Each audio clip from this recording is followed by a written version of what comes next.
ask her at the end.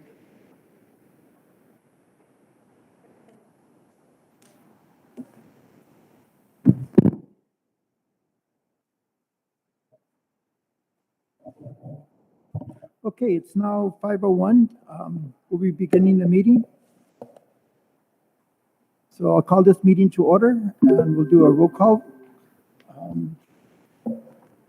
Mr. Terrazas? Present. Ms. Murillo is not here. She has an excused absence for today. Mrs. Begay? Ms. Begay? Present.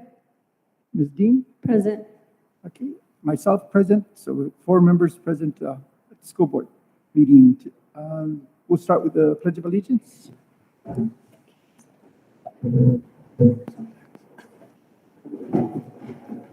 I pledge allegiance to the flag of the United States of America and to the republic for which it stands, one nation, under God, indivisible, with liberty and justice for all.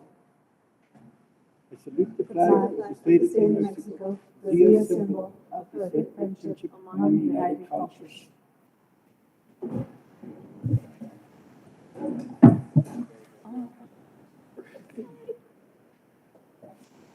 Item D on the agenda is the host school presentation. Mr. President, can we do the board norms, please? Yes, I keep forgetting that, as reminded. Actively listen to all perspectives. Close the loop, responding to concerns and questions as a unified board. Model the professionalism we expect from all members of the district and community. Customer service orientation. Assume positive intent. Be positive and responsive. Okay. Good evening, Board President, members of the board, Dr. Spalletta. We have 2 videos here for you. I have our welding shop teacher, Mr. Milo Young, here to explain some of the stuff the students were doing. And then we have a second video we wanted to share with you about what we've been doing here at the school. Okay.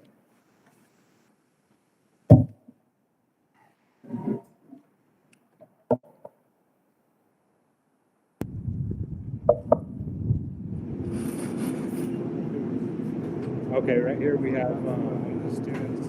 He's doing the 1G position, which is a flat position, welding with 6011 rods. So this is going to be a good starting place for anybody who wants to start the welding trade. What they want to do here is run a root pass with 1 rod, and then they'll run over it with another rod of the 7018. And what we're trying to prepare the students for is to do a bend test, so that they can get certified later on. Hopefully someday we can get them certified while they're still in high school. And this is some of the material that we got with the Perkins money, the rods and the steel.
And then this is the project that we have going right now. This is a livestock feeder. Right here, the students learned, this is a little bit more advanced than what we're doing in the booth. So this is fabrication skills, cutting, measuring. Students learned how to square this up. This took a lot of soft skills, a lot of communication, a lot of teamwork to get this erected up safely. And what we're doing here is we're welding on the vertical pipes. And we have a student here, he's welding with the MIG machine. This is a little bit more advanced than what we saw in the first video.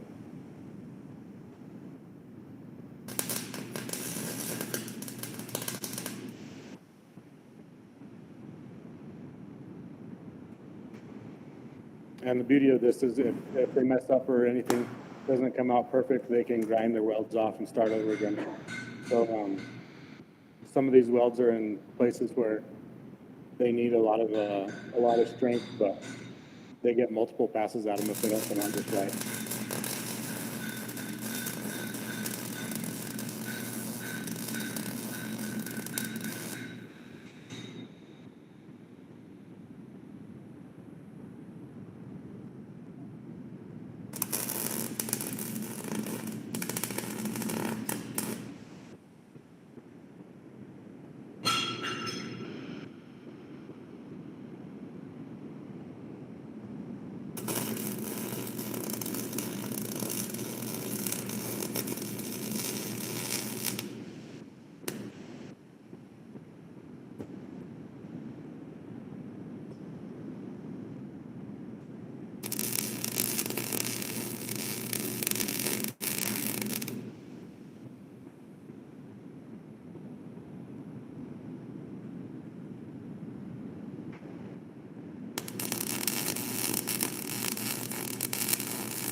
So do you guys have any questions on the welding?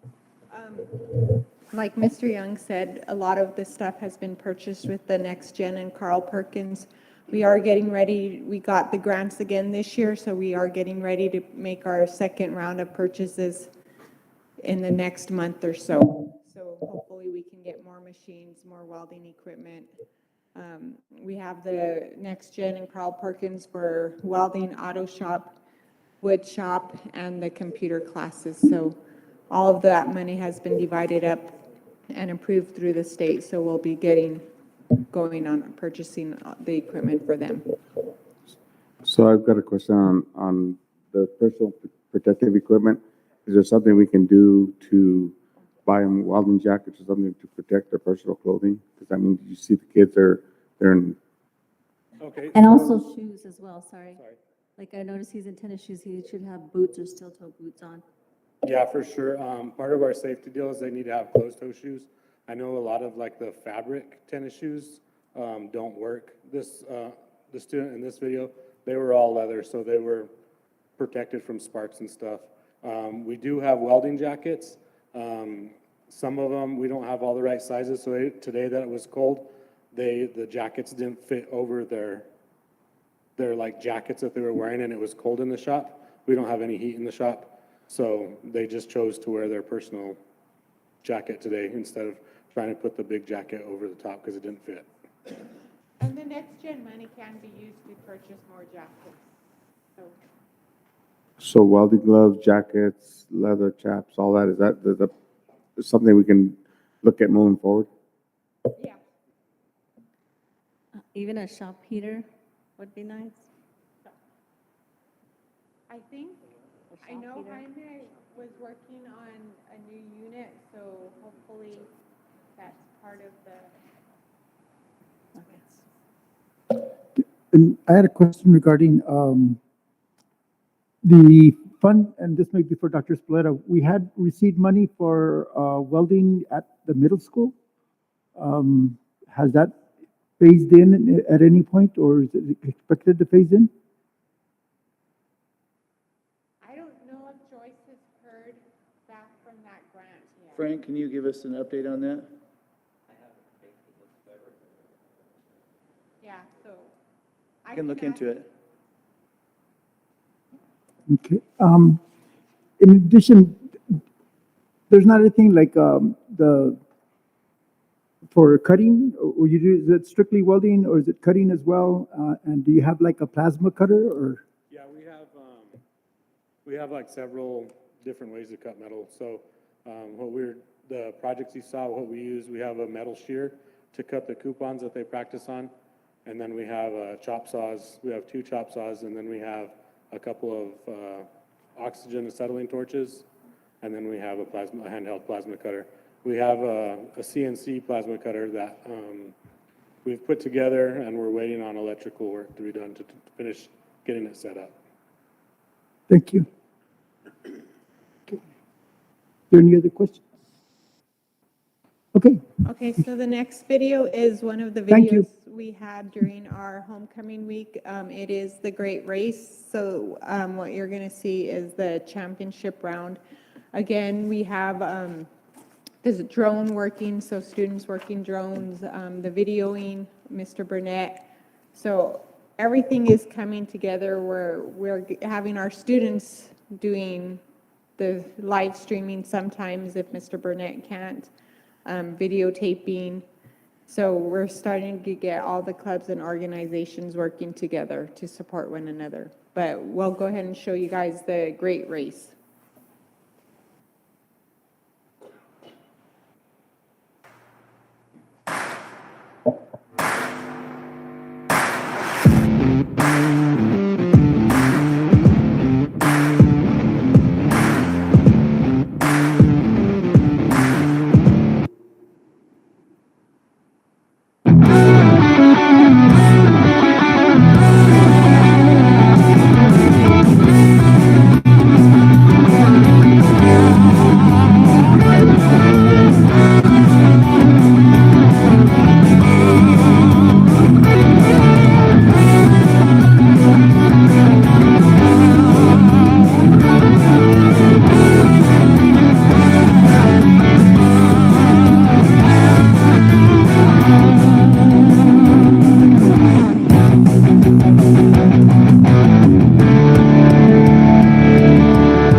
questions? No mud pit this year? No mud pit this year. Unfortunately, we weren't able to dig it out, and we had to kind of reroute the course because of all the rain and the water that was going there. So it was nice to have a different course, and kids still found it fun. So Good. So there's plenty of full water spots for them to go through. That looked like it was a blast. yeah, the kids had a lot of fun. And, the adults had a lot of fun too. At least I did, anyway. But yeah, they had a blast. This is the second year we've done this. The first year, we learned a lot. This year, we ironed out the kinks a little bit. But for the most part, this has taken the place of like the rodeo, and it's been successful. Been working a lot on changing the culture and then changing how kids view each other. And the rodeo lent itself to a lot of bullying situations, and this has changed that whole outlook. So it used to be that upperclassmen would haze the younger classmen, and it wasn't pleasant. So we've focused on creating a culture of pride within each class and also for the entirety of the school. So I can say without this whole event, this whole week was pretty much positive. The kids treated each other with respect, and they showed a lot of pride towards their school. So we're looking forward to doing it again next year. Very good. Thank you. Yeah, and I would just like to say that it was amazing. The kids loved it. Everyone had a lot of fun, and everyone was very respectful but competitive, and it brought a lot of school spirit. So I thought it was perfect. Thank you. So if you guys ever get a chance to go by our high school library, we do have other projects. Our Spanish and science team collaborated. They built houses with electricity out of cardboard boxes. So they got to decorate those. We have, what else? Yeah, those are in the library, and there was something else I was going to bring up and I forgot. But there's a lot of good things. I mean, we're trying new things and we're getting out there, so kids are loving it. Mr. you. President, I just wanted to highlight those houses in the library. I had the chance, I came last week to drop something off with my mom, and Mrs. Heredia said, I want you to get out and come look at these houses, and the kids that did an amazing job. They had to label different parts of the houses in Spanish. Her and Mrs. McCauley collaborated and worked together, and just the creativity. So really, if you get the chance, go by the library and see what great work they did. So that's all we had. Thank you very much. Okay, we'll move on now to public input on agenda items. Is there anybody here that comes to address anything that's on the agenda? Mr. President, I had one person that was, I don't see him. Okay, There he is.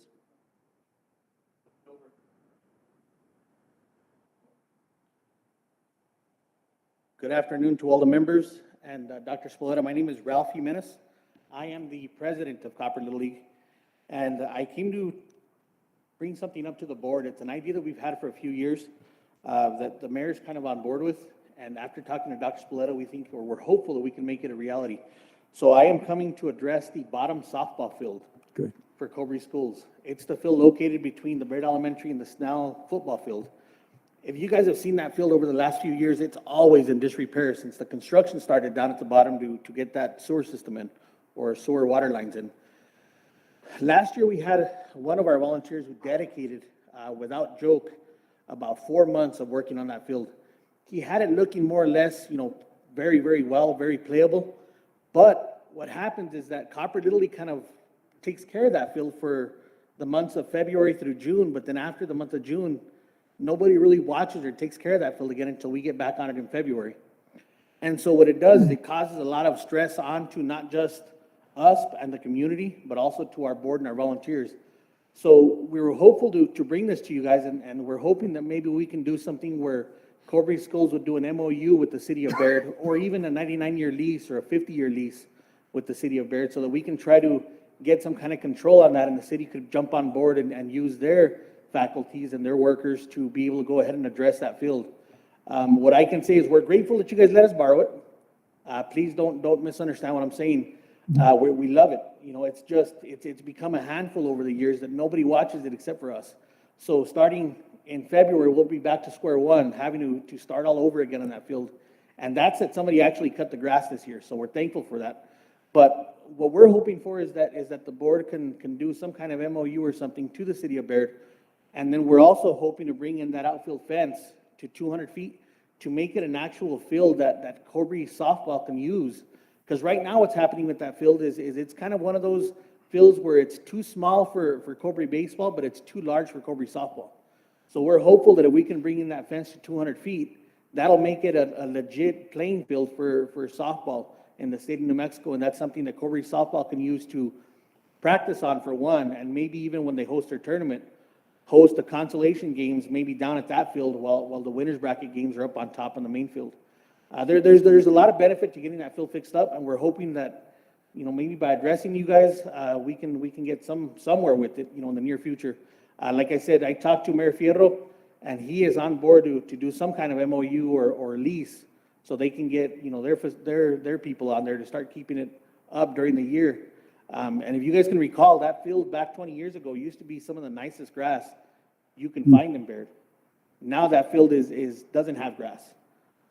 You know, and like I said, besides us, we're the only ones that use it, and there's a lot of other programs that would benefit from that field as well, not just, you know, Copper Little League and baseball and softball.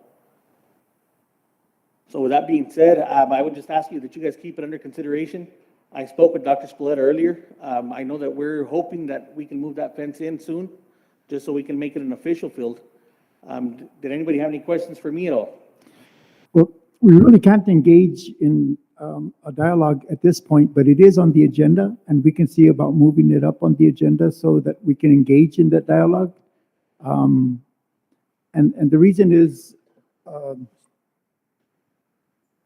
it is on the agenda for a presentation, and then once the presentation is done, then we can go forward with discussion along this line, if you would be around, and if the superintendent is interested in moving that up a little bit earlier in the agenda. Mr. President, it's not currently on the agenda. He's speaking under public input. No, that's true, but the facilities master plan is. And the facilities master plan includes all the areas of use. That's right. So it is going to be moved up, or I'm going to request it. Okay, Perfect. Thank you so much. you're welcome. Thank you. Okay, then that will get us to the approval of the agenda. Mr. President and board members, I recommend that we move several items up. We have a full agenda today, and we have a lot of people joining us from outside of the district and virtually. I'm recommending that we move up 5A, that's the facilities master plan, 11A, that's the bilingual curriculum. Can you say where it is you want to move them up to before? I want to move them all up right after 3A. Okay. So 5A would be the facilities master plan. 11A would be the bilingual curriculum. 10D would be the Title IX presentation and discussion. 10G would be the strategic plan. 10E would be the attendance update. I'm recommending that we move those up to immediately after 3A in that order. Okay, can you go over those again, please? 5A, facilities master plan. Moved up as, in this case, it would be like 3A1, Yes. okay? And then 11A would be the bilingual curriculum presentation. 3A2, 10D, Title IX presentation and discussion. 3A3, 10G, strategic plan presentation. 3A4, 10E, attendance update. okay.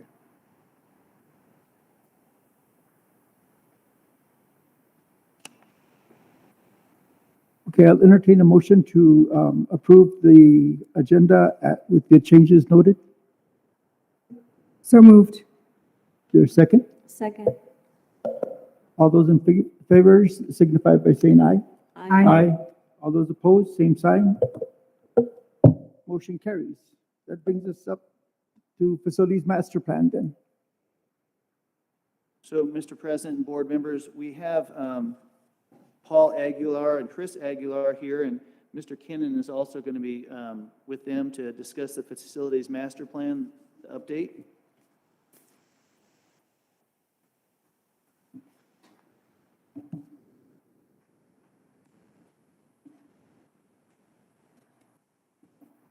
Good evening, Mr. President, Superintendent, members of the board. My name is Paul Aguilar, and I'm with Consolidated School Support Services, and we've been asked to develop a facilities master plan for the Cobre Consolidated School District.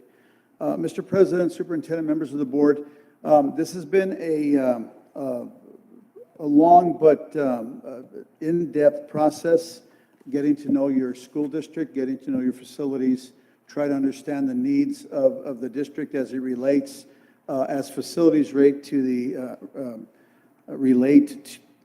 the implementation of your academic program. And so with that, I would just note that the facility master plan is a 5-year plan that's required by the state of New Mexico and the Public School Facilities Authority for planning the use of capital resources. These resources include both state and local dollars, and with volatility in the construction and energy industries and the uncertainty in the economy that we see now, the district may need to modify these plans during the course of the 5 years that they encompass. And any school district requesting support from the PSCOC for a project must have this facility master plan in place. It's important to note that the plan is also a reference document. It serves as a summary of the local actions and acts as a continuing reminder of what the community has agreed upon to accomplish, and generally within a specific time period.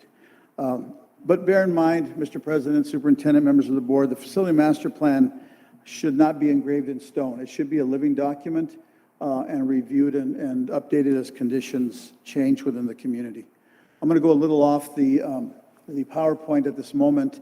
In the last few years, we've seen some changing conditions that have affected not only your school district, but school districts across the state as a result of the pandemic. Going to remote learning, trying to bring kids back, trying to deal with some of the safety measures that need to be implemented. The cost of construction materials has risen and dropped and is now rising again. And so there are a lot of moving parts to maintaining a school district of your size, to construct new facilities, to maintain those that you have. And so as conditions change, the board and the master plan need to be nimble in allowing for some flexibility in some of the things that we've agreed to. But we're looking at it as, you know, where do we want to be as a district in terms of facilities? Where are we now? Where are we going? And how do we get there? And these are questions that were asked of your staff. They were asked of you in the surveys. They were asked of your administration. They were asked of the community. And so these are the things that we try to look at and try to determine how we structure a program that's achievable with different ways that we can come up to fund them. And so there are 4 sections to the plan. There are section 1, which is the goals and the processes, information about the school district and the master planning process.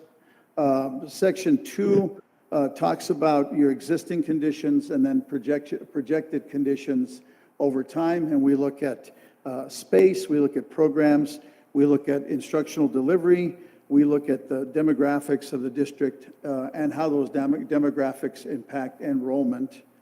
And then Section 3 is the capital improvement plan, which this board approved at an earlier meeting. And it really is a detailed information about the capital needs and priorities of the district. And then there's a Section 4 that you do not have with you. We are just about done with it. But it really is a technical document. It's made up of documents from the PSFA Facility Assessment Database, from the FMAR, the maintenance database. It has to do with your floor plans. It has to do with the assignments within the schools. And the reason that we don't really show this publicly, we will provide this to the superintendent who can provide it to you. It's from a safety perspective. This will not be published on the PSFA website. The main document will, sections 1, 2, and 3. Section 4 will not, because we have domestic issues. We don't want people to know where specific people are in a building at a specific time, showing all the entrances and accesses and things of that. So that will be sent specifically to the superintendent, and he can share that with you in private, probably in an executive session, because it is not public information for safety reasons. And PSFA treats it as such. They will not publish that document on their website or make it available to the public, again, for safety purposes. So what are we looking at as far as the goals that we've looked at this year? Well, we want to look at how the school district maintains taxpayer property. We want to make sure that the school district is providing the spaces and programs that support academic achievement. We want to look at how the facilities support well thought out student programs. We look at the cross utilization of the community use of facilities, and we know that that's a big consideration here, that you have public use of your facilities many times. And then how it supports rigorous and relevant instruction, and then how we can look at things like art, music, theater. And here's an example of a facility that you use for those, and it's here for your use and the community use. So as we looked at and as we surveyed the community, there were some things that came up that were consistent across, I keep hitting this thing, sorry about that, I'll step back, that were consistent across the district. Security upgrades at all school sites, and that was an issue that we raised, that members of the community raised, that members of the board raised, was to make sure that we have good security vestibules, that we look at really limiting access points, and then to look at some potential entry remodeling to make sure that the entrances are visible by staff at all time. And so when you're letting someone into the building, that they are allowed to come into the building, that someone can identify them, and only after that do they have access to the remainder of the building. So good security upgrades at the schools was a generally agreed upon district-wide priority by all stakeholders. To look at secure fencing at all the sites, to limit access to the campus. There were some concerns for specific campuses. I'll use Central as an example. You have a playground that's up against a major road, just to make sure that, how do we secure those areas and make sure that someone can't jump the fence there? And that's just an example. To make sure that we have security cameras that are working and upgraded at all the facilities. To look at site drainage. I know you've had a lot of rain here, and there was rain that just happened to come when we were here at some of our site visits, and we noted site drainage problems which need to be taken care of. There were discussion about a multipurpose gym at the elementary school, which I understand is under construction now, and so that's one of the priorities that's already been taken care of by the board and by the district. Playground upgrades, and then new auxiliary gyms at the high school and at the middle school. And specifically, we spoke earlier this year about the gym at the high school would be the implementation and construction of a wrestling gym. So that's a promise that the board has made to the community, and we think that that's achievable in this next 5-year period. Then there were some other site-specific things that weren't necessarily of a district-wide consideration, but there were some concerns raised about improved parent and bus pickup and drop-off areas at Snell, a new playground at Hurley, privacy screens at Central, that's what I was telling you, or move the front playground away from that road to another site. I think that can be accommodated by some privacy screenings. Roof repair and replacement at Snell Middle School and San Lorenzo. And based on the rains you've had the last few weeks, I think that's an issue we probably will discuss a little bit later in this presentation. A new water tank and water system at San Lorenzo.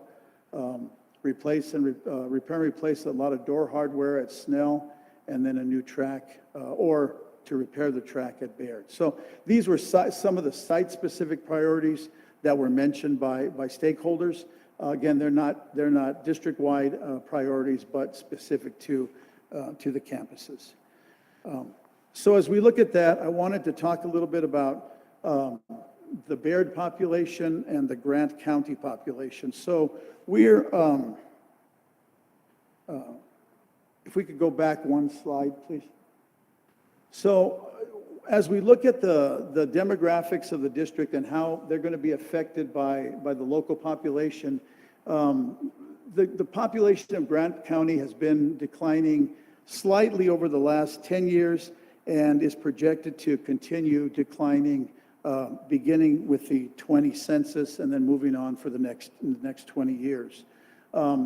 We looked at the demographics of the county and trying to figure that piece out, and the volatility of the copper industry here, which is one of the primary employers, and the lack of other economic growth in the area and in the county seems to be affecting this, and will continue to do so in the future.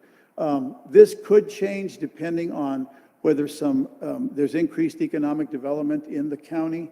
But at this point in time, when you look at the big county employers, it's the university in Silver City, it's the medical center in Silver City, and it's the two school districts in Grant County, and then of course the copper mines. And as you know, and as you've lived through this probably all your lives, as the ups and downs of the copper industry go, so do the fortunes, so to speak, of Grant County. So we're projecting a little bit of a continuing downturn in enrollment and population, which we think is going to affect enrollment over the long term. As we look at the population of Bayard, next slide, please. So the population of Bayard has dropped a little bit since the 2010 census, has sort of leveled out, and we look at that being the primary community here in the district to be somewhat stable. And so we think that the population within the school district may stabilize a little bit and remain somewhat flat, which is good news. If you can do the next slide.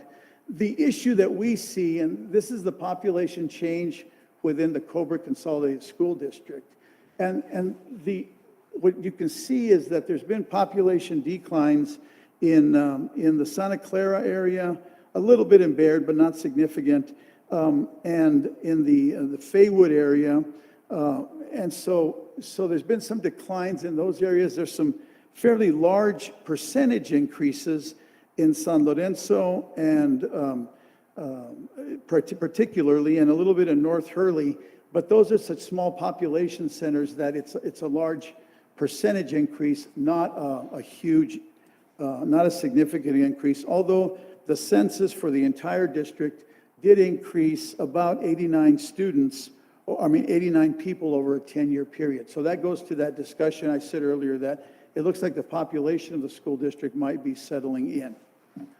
If we can go to the next one. But here, this goes back to where I talked about population remaining steady, but we've seen some fairly significant drops in student enrollment, particularly beginning with the pandemic year, which was the 2021 school year, and of course the end of the 20 school year, but the 40th day count had already been completed. So looking at the 2021 school year, you see a very significant drop, and then you don't see it really returning since that time. For most rural communities in the state, we see this big drop in enrollment as part of the pandemic, because I think a lot of families would leave the state or leave the area to go live with other family members or try to somehow deal with the pandemic situation and then return after after the pandemic was over. You don't see this really showing itself here in Bayard. And that could be a lot related to the pandemic effect, and also the fact that copper prices over the last few years have dropped significantly, and I think there's been a lack of jobs and things of that nature. So it's an interesting data point that I think we have to look at over the long term.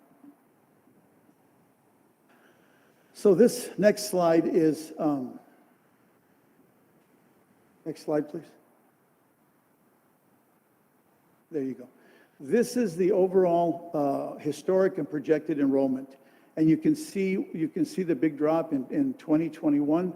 And it's continued to drop a little bit. Enrollment this year in the district for the 40th day was 1,026 students.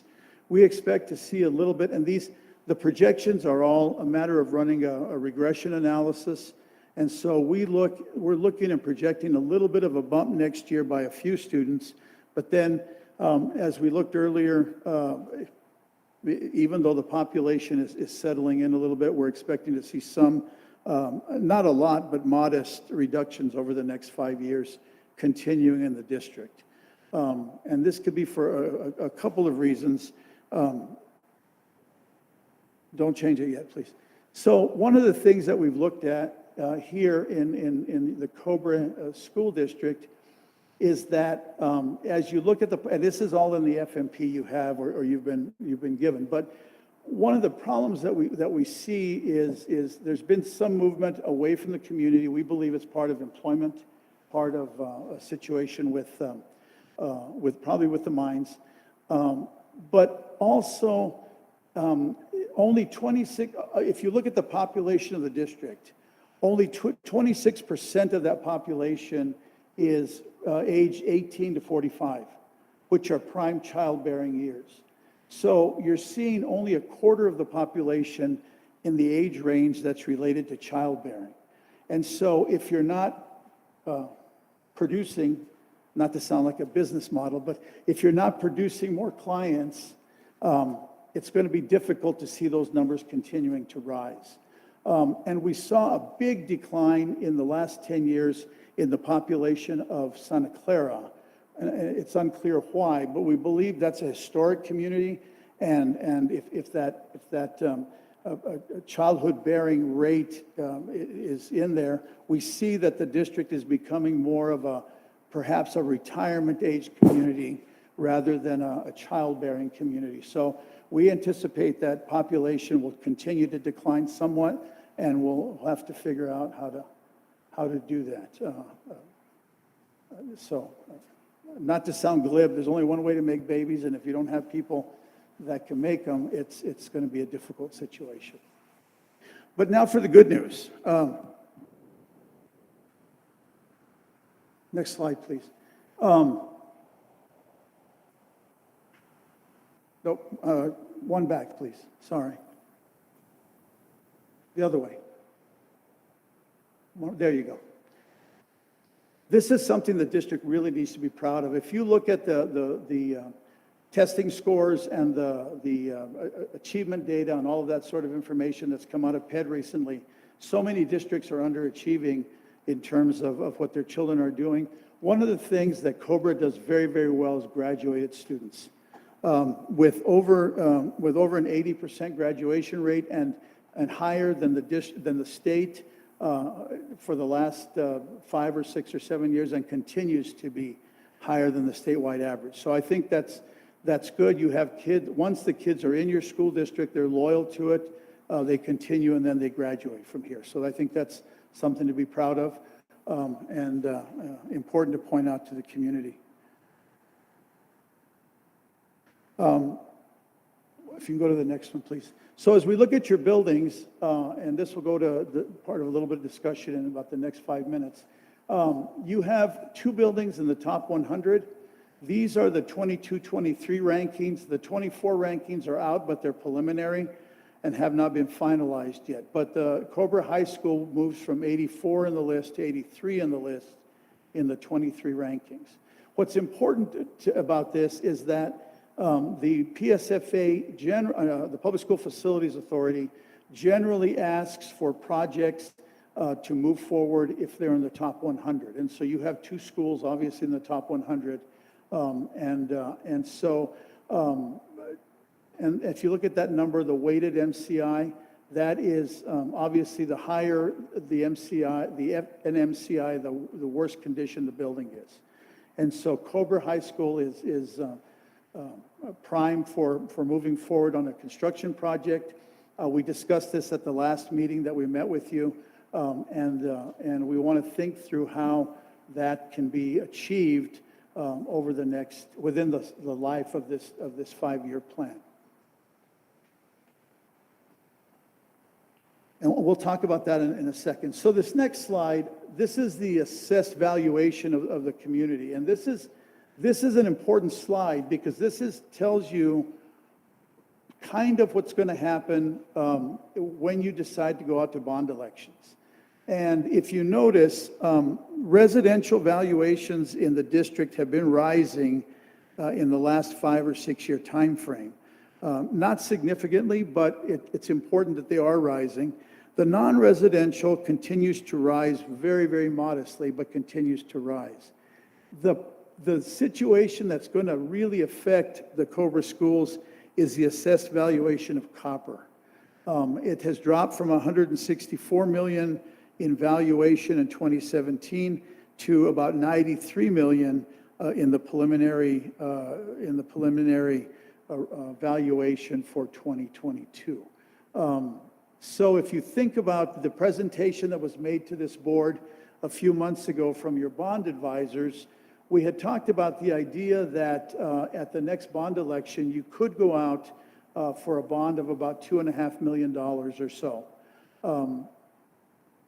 But they put the caveat on that would be dependent on the copper valuation. Since it's dropped so significantly, we're projecting that in 2023, and now this could change, that when you go out for your next bond election, you may be in the neighborhood of about $1.8 million, which is not a lot of money and could cause some issues. But we've been speaking with Mr. Kennan, and I spoke with PSFA today, and I have a little bit of information on that in about a minute.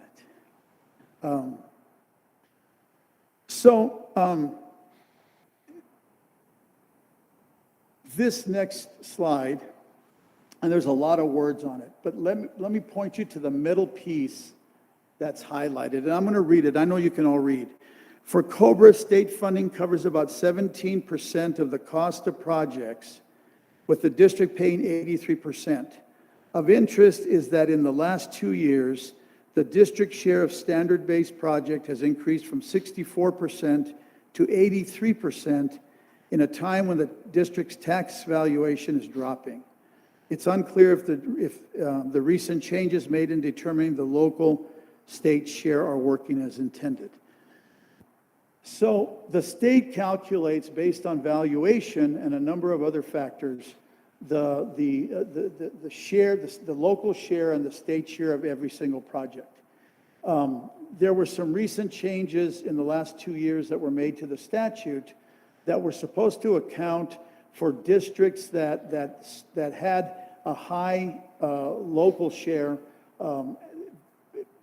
for reasons that were sort of beyond their control. And I'm going to use the Chama School District as an example. They have a 90% local share and a 10% state share. And it's because they have a lot of elk. And I know that sounds interesting. So those elk, an elk license in Chama is worth $10 or $12 or $15 or $20,000. So they value that as a valuation of something, but how do you pay tax on an elk when you don't know how many elk you have? And so they have a high valuation because they have a high value product.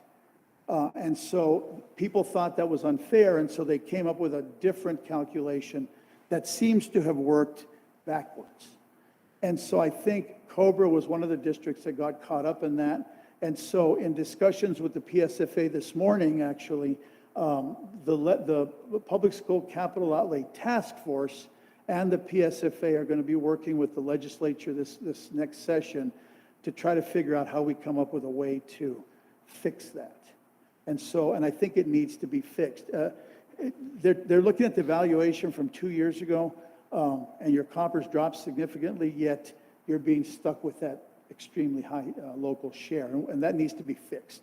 And so we need to figure out how to fix that. And so we'll be involved, hopefully, with those discussions as they go forward, trying to figure out how to make this a more fair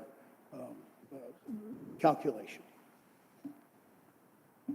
So the district held a successful bond election in 2017 for about $7 million, which generated $3.5 million in 17 and $3.5 million in 19.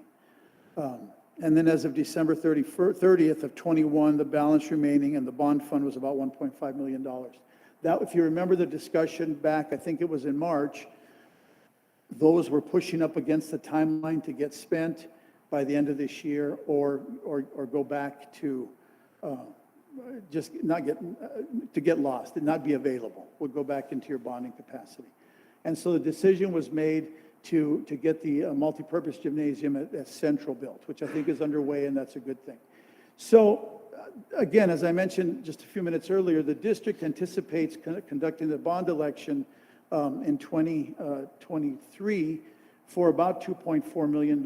However, I think if the value of copper doesn't bounce back, I think it's probably going to be more in the $1.8 million range. And so we need to figure out, as prioritized by the board and district earlier, and that may change, the number one priority was to try to figure out how to build a new high school. And so we need to figure out how to get that done. And I think there are ways to do it that we will get to. So that's the last of my slides, but I want to take about another 5 minutes. So there are certain provisions in the state's capital outlay laws and rules that allow for a couple of things. One is emergencies. If a school district has a legitimate emergency, and I'll give an example. Let's say you have a school whose roof is leaking, and it's in danger of damaging other systems, cooling systems, heating systems, causing mold, things of that nature. Or if you have a catastrophic event, gas line breaks and something blows and explodes, things like that. The PSFA can provide, or the Public School Capital Outlay Council can provide emergency support. So we believe that if you have, and we've identified those problems, and they're identified in the FMP, you do have some significant roof issues at Snell and at San Lorenzo. So we think that it may be wise to consider, and we're just making recommendations. We'll have discussions later with Mr. Kinnan and with the superintendent. We think it may be an opportune time to request an emergency support for those two projects. We think there's probably a high probability of being approved, and those most of the time come with no conditions. That's the good thing about it. So if that's something that we could get approved, you could get one or both of those roofs done, and have the state pay for the whole thing and not have any conditions attached to it. So I think that's one of the things that's important. Second of all, and this is going to get a little technical, you board members have heard these presentations from your bond advisors, so I think if you have questions, let me know. But the state sells what are called senior severance tax bonds every year, and that's what the legislature distributes as the capital projects, the PORC that you hear about. Back in about 2003, when the Zuni lawsuit was going on, the legislature committed 100% of what are called supplemental severance tax bonds. And the money that's generated by those supplemental bonds they're sold, and all of that money goes to public school capital outlay.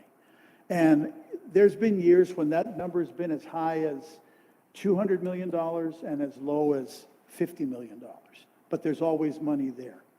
My calculations are that this year, those supplemental severance tax bonds could produce in excess of $200 million for public school capital outlay in the state. So that's the first thing. The second thing is, if you've read the papers lately, the revenues being received this year by the state are almost in excess of $2 billion over the budget that was approved last year. That money comes in and it's called non-recurring money because it's been received in excess of the budget. It can't be spent, so it goes into the state's reserves. So when you think about that, think about what the papers are saying, that there looks like there's going to be about $2 billion in new money to the state for the operational side, and historical trends. It appears to me that in addition to the $200 million that the state will receive for public school capital outlay, it's possible that a large amount of this $2 billion could be set aside for school districts. And there are a number of schools in the state that need repair, and districts are in a position where they can't afford to pay their share of it. And so they haven't applied for these projects. So and talking with PSFA this morning, it's their intent to start going after some of this money with the legislature, in addition to the money that normally goes to them, to try to accommodate a number of these districts that are in this boat. And Cobre is one of those districts.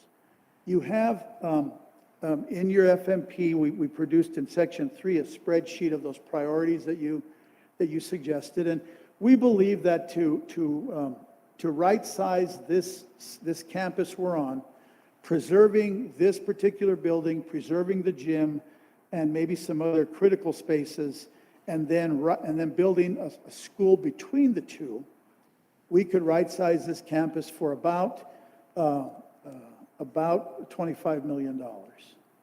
And then the number 1A priority is to make sure that we have that wrestling gym built along with that project. So we believe that that's a total project cost of somewhere in the neighborhood of about $29 million. So at $1.8 million that we're anticipating you would generate from a bond, it's clear that you're significantly short of the $30 million or $29 million. So there are provisions in the Public School Capital Outlay Act that allow for a school district to ask for a waiver of the local share to the extent that they can't afford.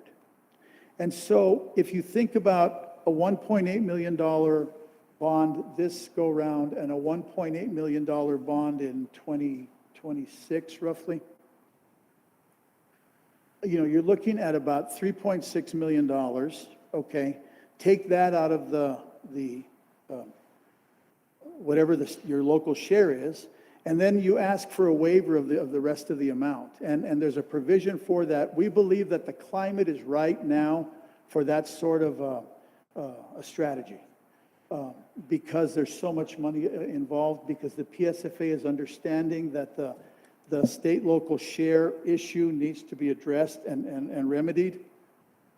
And because you're a school that's performing well for your students, and you have a facility that is in the top 100. So we think that it would be prudent to move forward with a request for a new high school. And it's a 2 or 3 step process, but we believe that it would be prudent to go forward with a request for a new high school. The first action that would be taken is that the PSFA would award an amount to cover the costs of planning and design. That's the typical way it does things. Then you can hire an architect, get your planning and design, get your soils testing, get all of that stuff done, and get your plans and be ready to go. Once those are ready to go, then we then approach the PSCOC again for full funding of the project with a waiver of the local share. And I think the environment is good and the odds are good that would be approved. If they were to say no, you haven't lost anything. You still have your buildings, and you have a set design. If they say yes, then you can move forward with construction. But in either case, they can't tell you yes if you don't ask them. So we believe that it's a good time to think about it, and it's a good time to do those sorts of things.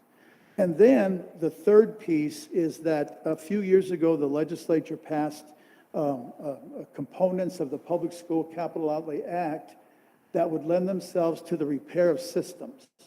And they view all of the individual pieces of a building as systems: the stucco, the roof, the heating and cooling systems, the flooring, all of that sort of stuff.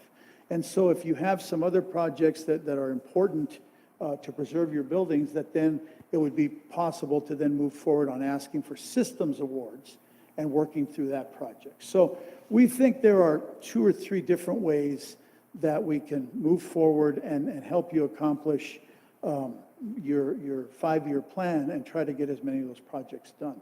And we think the climate is probably right now to do it, and probably will be in the next couple of years before gas starts to go back, oil and gas start to go back down, and before copper starts to rise too much, because then that puts pressure on you to start meeting some of those other your local state share. So that's an overview. Sorry, I'm talking a little bit long, but that's the overview of the FMP. It's also some strategies to consider moving forward with the facilities that you have, and be able to try to help you accomplish some of your short-term goals on some of your large projects. So, Mr. President, Mr. Superintendent, I stand for questions.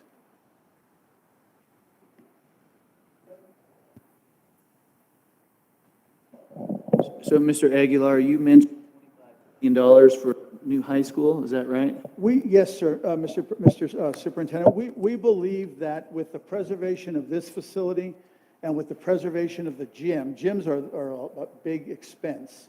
And also remembering that this facility, as it sits, was built for probably in excess of 1,200 students, and looking at a projection over the next 5 years of declining enrollment and whatnot, you need to size a high school for about you're going to need to size your high school for about, 300 to 500 students. You may never achieve that 5, but you always want to have some space built in. We think that that's a reasonable number, not including the new gym, and then another 4 to 4.5 million for the wrestling gym. So right now we have 150,000 square feet and you're proposing? Chris, what were we thinking about square footage? About 60?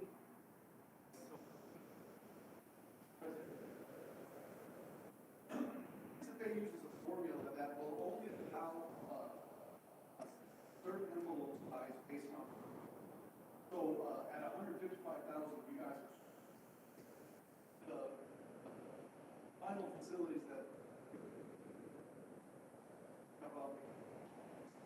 would be About 60,000, we think. So where in the 5-year plan would this new high school be? How many years from now?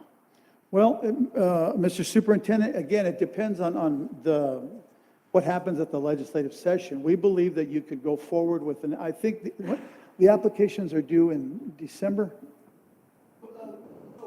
As you said, the perimeter is just being delivered.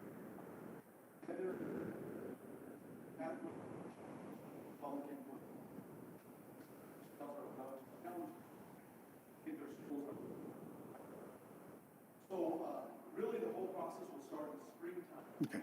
And you'll start your application and the final, typically they have June. So you would do your initial application. They would approve it or disapprove it in June. Then with that award, if you were to be made the planning award, then you would start with your work with the architects. And then however long that process, probably 6 months to get a good design going and whatnot. And then you could apply for the permanent funding for the large school. And then you could probably start within the second year of the FMP, I believe. So I missed the portion you said that we would be responsible for. So right now, you're responsible for 83% of the total cost, which is not achievable. Let's just put it out there. Right. It's not achievable. But we believe that the environment is right now for the council to approve a waiver of the local share to the extent that the local LEA cannot make that amount. So of a $25 million project, you'd be responsible, or $30 million project, you'd be responsible for 83% of that. That's not achievable in the lifetime of this plan or in any other plan. But you would ask for a waiver of that 83% minus whatever you and your finance folks decided that you could afford. And then we would be asking the council to waive that amount and fund fund the state share and the waived amount for the district. So we wouldn't pay for anything? You'd pay for well, you'd have to put something in, but you'd pay for a minor amount, yes. Okay. And we believe PSFA is the folks that I've spoken with, of course, this isn't the council, but they're going to be taking it to the council for consideration. PSFA believes that there are a number of districts that are not, that the new calculation method treated unfairly, and that they need to fix it in this coming session. And so if they're willing to admit somewhat publicly that there's a problem, they're generally amenable to just saying, let's just waive it and call it a day because this school needs to be built and let's just get it done. So we again, nothing's guaranteed, but we believe that it's worth the effort asking. All they can say is yes, or all they can say is no. But if you don't ask, they can't say yes. They can't say no either, but they can't say yes. And so we believe that the time is probably right for that type of a strategy. Thank you.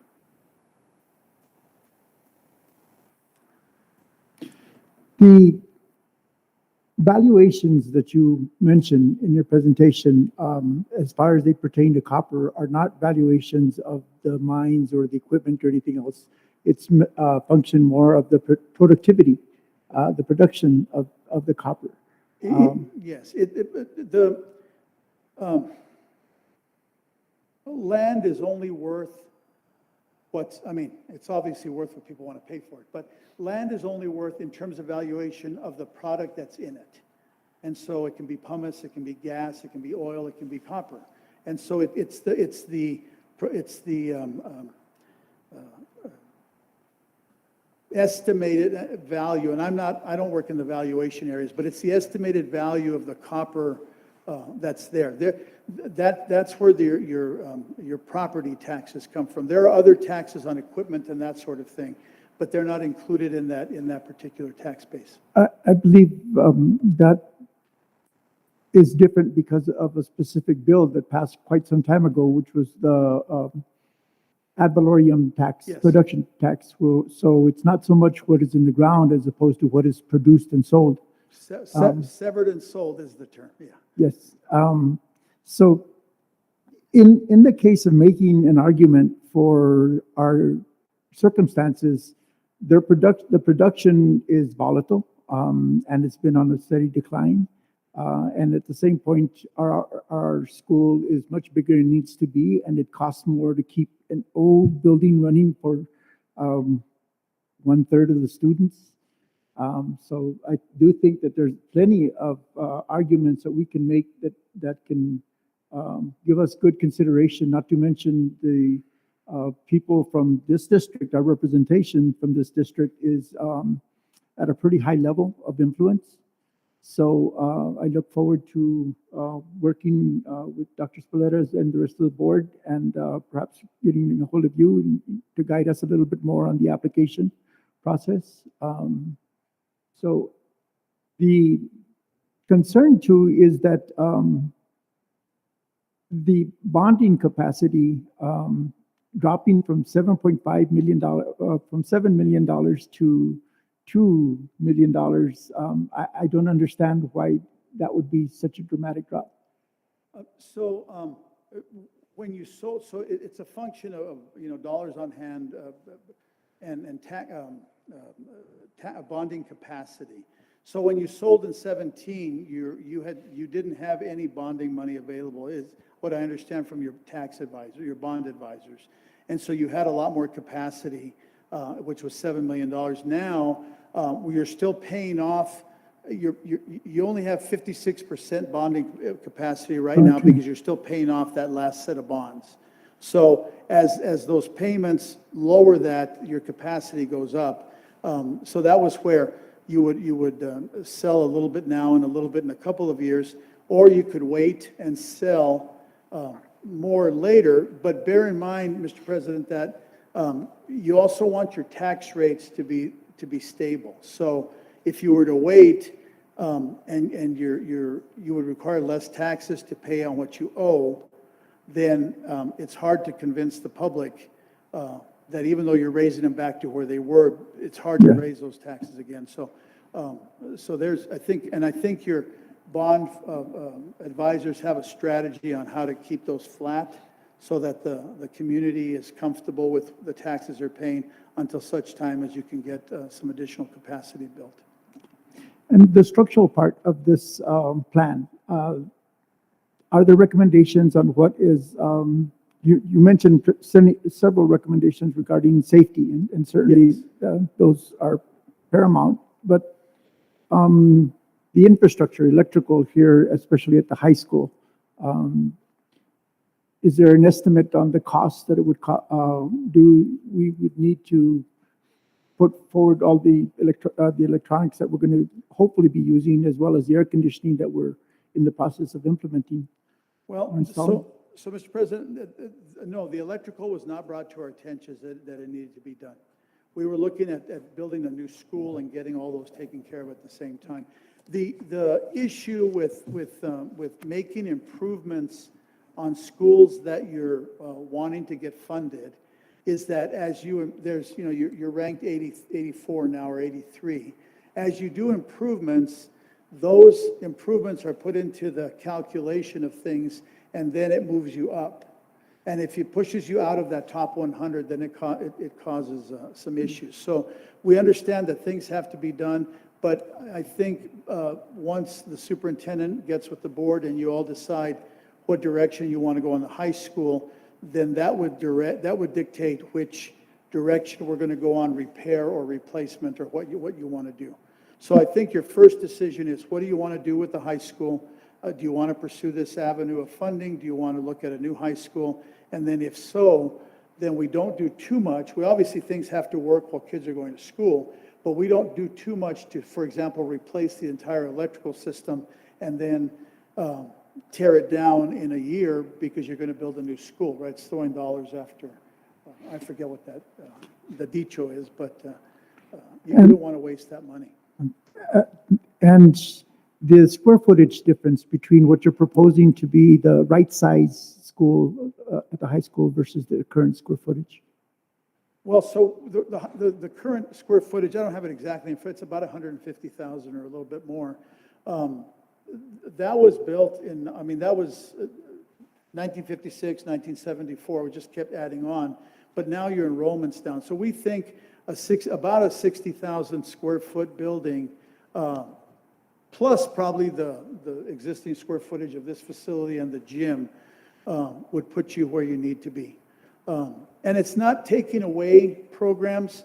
And I'll give you an example, and the folks were here from the high school today on their welding shop and that sort of thing. When we did our evaluation, we walked through as an example, we walked through the automotive shop, right? Great, kids working, teachers teaching, but you have a pretty big shop for a class of 10 or 15 kids. And so, you would still have your auto shop, but it would be sized about right relative to the rest of the facility. So we're not recommending cutting any programs. We're just recommending kind of right sizing it for the population that you have.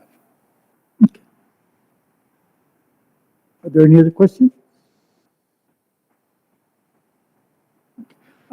Getting back to the earlier presentation, there's been the proposal for us to lease a baseball field to the city.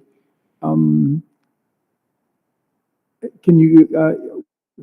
there any implications as to how it affects us in our facilities master plan? No, there are none. This field is the one that's, if I believe, is one located between the baseball field and Bayard Elementary, yes, correct? Yes. So as we walked that field, it was in pretty bad shape. We really didn't include it as a priority because you do have a, fully functioning softball field. So we didn't include that as part of a priority project. If there was a way to get it into a playable condition and maintain it, through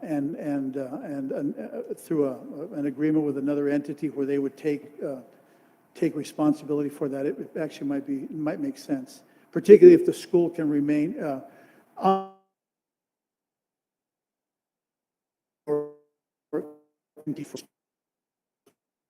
school, our community.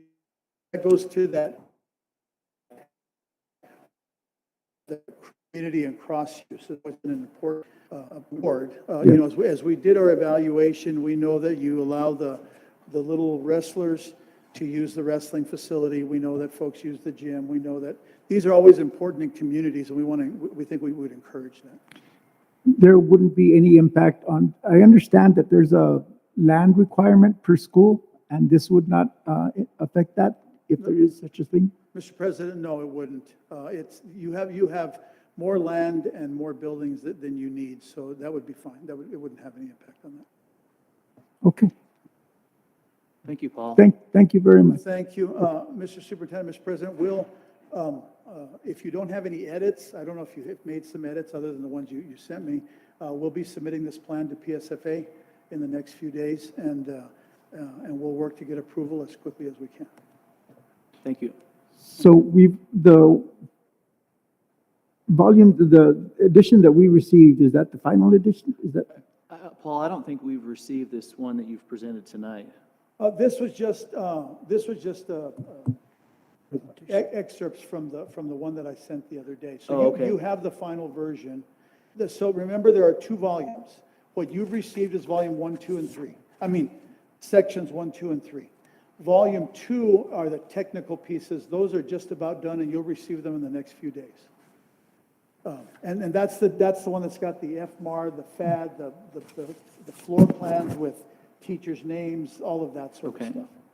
And again, that would be, I'm only going to send it to you, Superintendent. It really is not for public, it's for the board to know, obviously, but we don't want, we've had issues, and not here, but in the state where an estranged spouse has, found out where someone's teaching and has been able to go to that room and cause some issues. So we don't ever make public volume 2, but volume 1 you have in its entirety. Mr. President, you have the most recent copy that I have. I'm sorry? The board has the most recent copy that I have. So that's Mine is we'll consider it as final.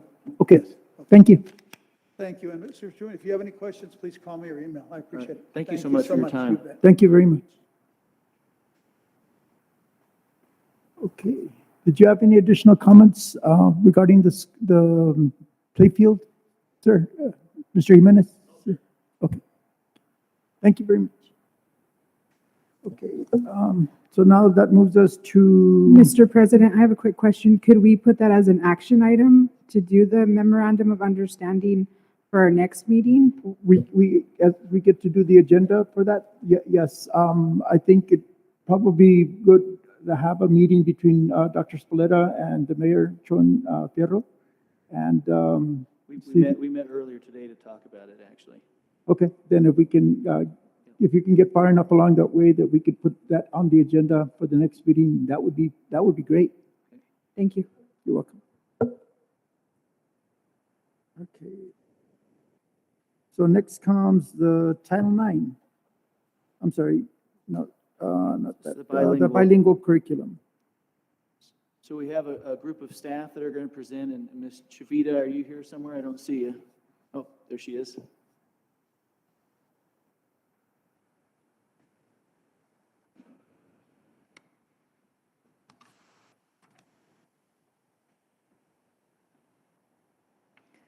Good evening, Mr. President, members of the board, and Dr. Spoleta. Thank you for giving us this opportunity to present today. I would like to present 3 of our bilingual team members. We have Sonia Marufo, and she teaches at Central Elementary. We have Damaris Landers, and she teaches 6th grade. at the middle school. And then we have Melissa Gonzalez, and she teaches 7th and 8th grade at the middle school. So we came together as a united front to present to you our selection for the bilingual curriculum. And they have a quick PowerPoint that they would like to present. Thank you again. Dr. Spoletta and members of the board. Again, my name is Sonia Marujo. I teach bilingual ed at Central Elementary School. A team of us went to Western New Mexico University to evaluate the curriculums that are up for, they're up, that are approved by the state. And we went through quite a number of them. And neither of those curriculums fit our population of students because they're geared for students that are actually bilingual and are trying to improve their writing and reading skills. Our students happen to be Hispanic, the majority of them anyway, but they are not bilingual. And so our task is a very hard one as far as bilingual teachers. This curriculum that we looked at was the one that came closest to be able to serve our students as best we can. And it's really hard to do this because, like I said, our students are not bilingual. And the ones that are bilingual don't even admit to being bilingual. It's almost like a lack of pride. As a team of bilingual teachers, we've been trying to build that pride in that they are Hispanics and should be proud of their culture. And it's really sad that a language is being lost, even if this program has been in effect for some time. But these students only receive the language for a small amount of time that we have them in class. Other than that, the majority of them do not practice it at home.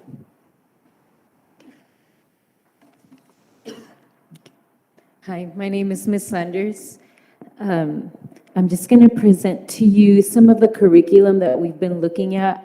When we got together as a team, our main goal was to be aligned from pre-K through 12th grade, and that was something that we were really, really lacking because the curriculum that we had, it had a lot of gaps, and it wasn't complete.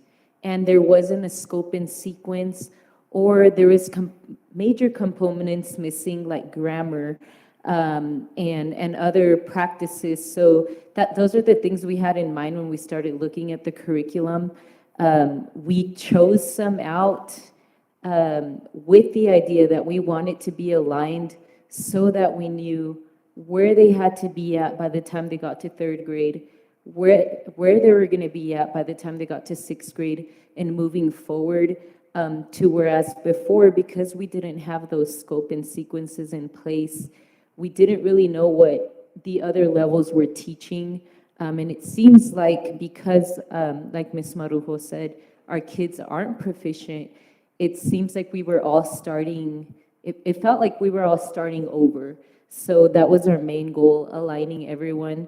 So on here, we do have those links for the scope and sequences. We received some training on the curriculums we were looking at, and the ones that we chose because when Ms. Gonzalez and I got together and we looked at the scope and sequence for middle school, we talked to the trainers and we were like, what would be the best curriculum out of the ones you presented that would lead well into the middle school curriculum? And they said listos. So then we got the listos curriculum, and they are pretty long. I have some hard copies, but what we like the most about them is that they have the culture component, they have the grammar component. I'm looking at A, which would be pre-K, and then I'm looking at F, which would be 5th grade. And they both start with the same unit, nos conocemos and nos conocemos. So they would all be following the same units, just of course with those building blocks.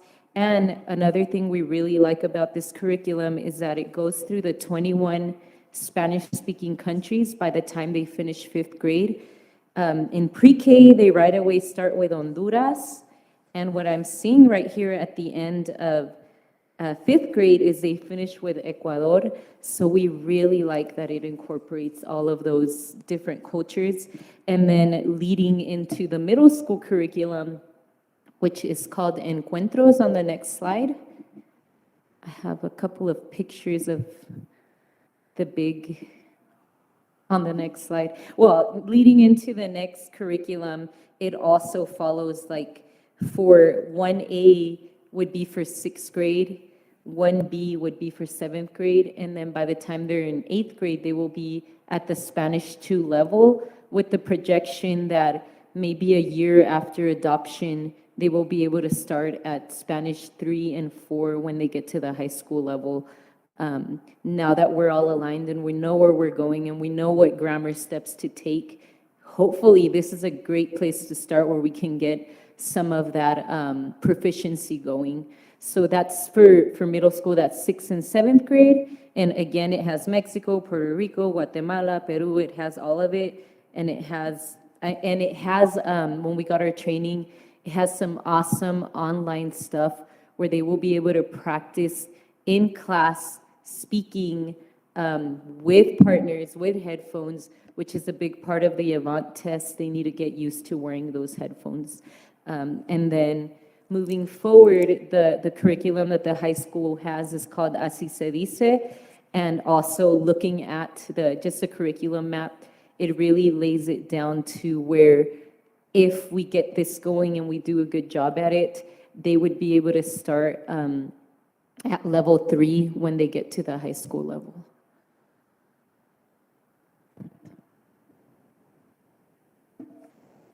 Good evening. I'm Mrs. Gonzalez. I teach 7th and 8th grade at Snell Middle School. And I just wanted to add in with our curriculum, of course, our main focus is to expand the Spanish language, not only in the classroom, but outside as much possible. Of course, we focus on the 4 different components, the speaking, the writing, the listening, and the reading, so we can also prepare them for our state exam, which is called the event. And that usually takes place at the end of January, I do believe. So with that being said, when we look at the curriculum, it has all those 4 components, that the kids can practice, not only in the classroom, but also we can assign the resources at home for them to practice as well. So I think for us, it aligns very well.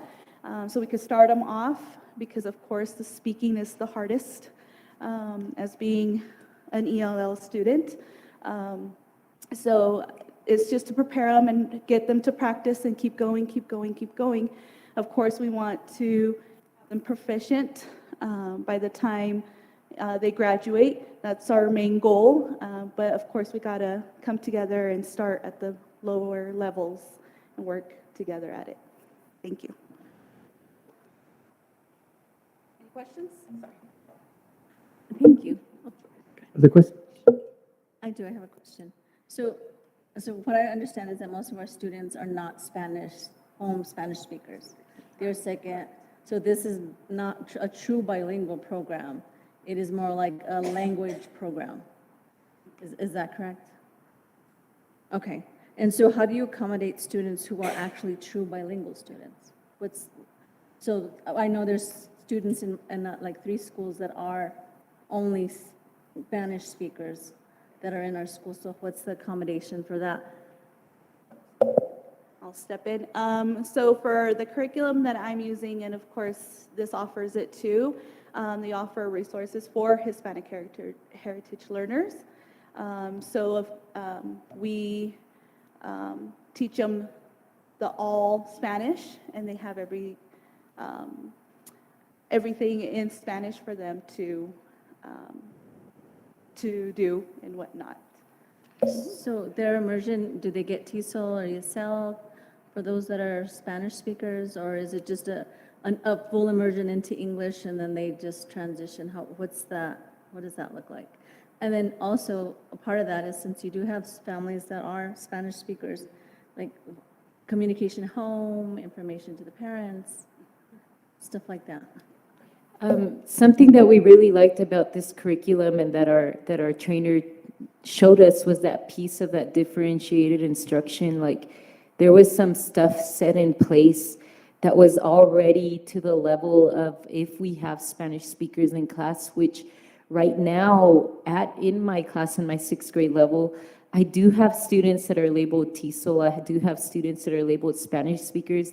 But then when I do get to speaking with them or when I give them like the opportunity to show me, it doesn't match up, if that makes sense. So I'm not seeing right now any Spanish speakers, and I don't know, I speak just for the 6th grade, but we do have that option of the differentiated instruction and adding that extra, like, help me teach, help me, show the pride in this, show your class why this is important and how it's helped you in life.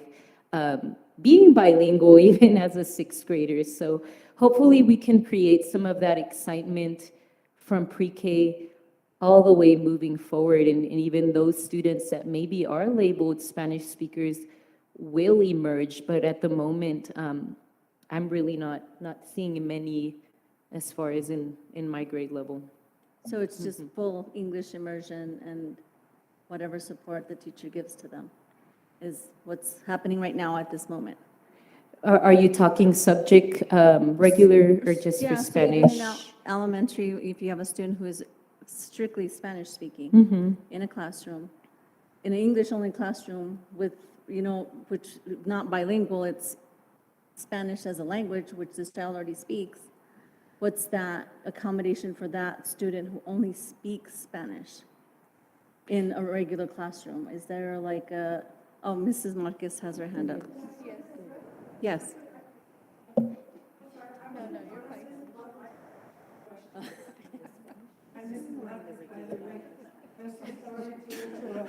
I can answer you that question. There isn't a program set. In the past, we had one Spanish speaker, and that was when our Spain students came, and they used a program online. And Mrs. Shepherd was the one taking care of that. But we hardly have had any Spanish speakers come to this district. And it's, like you say, it's not a true bilingual program. It's more like a second language cultural program. Well, I know that at Central Elementary at the present time, we have, I believe it's 3 students that are, with the younger brother who is in 2nd grade, I believe, he is monolingual Spanish. His brothers that are older are bilingual. So it's pretty much full immersion. My question would be for the teachers that are TESOL endorsed that teach the bilingual, would they be using this curriculum as well?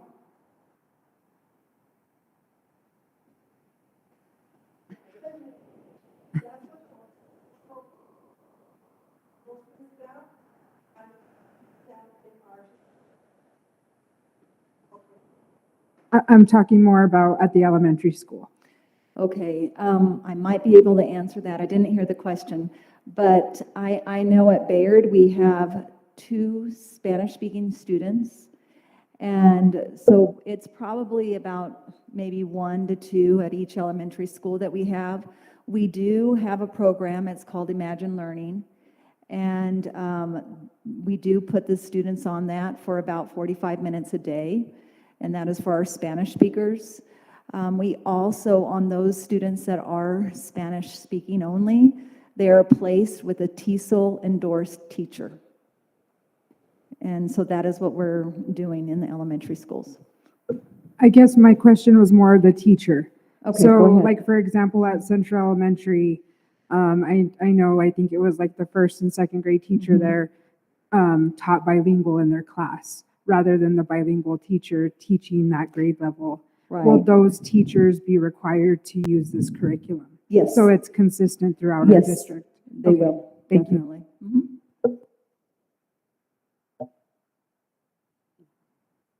Yeah, I just had a question.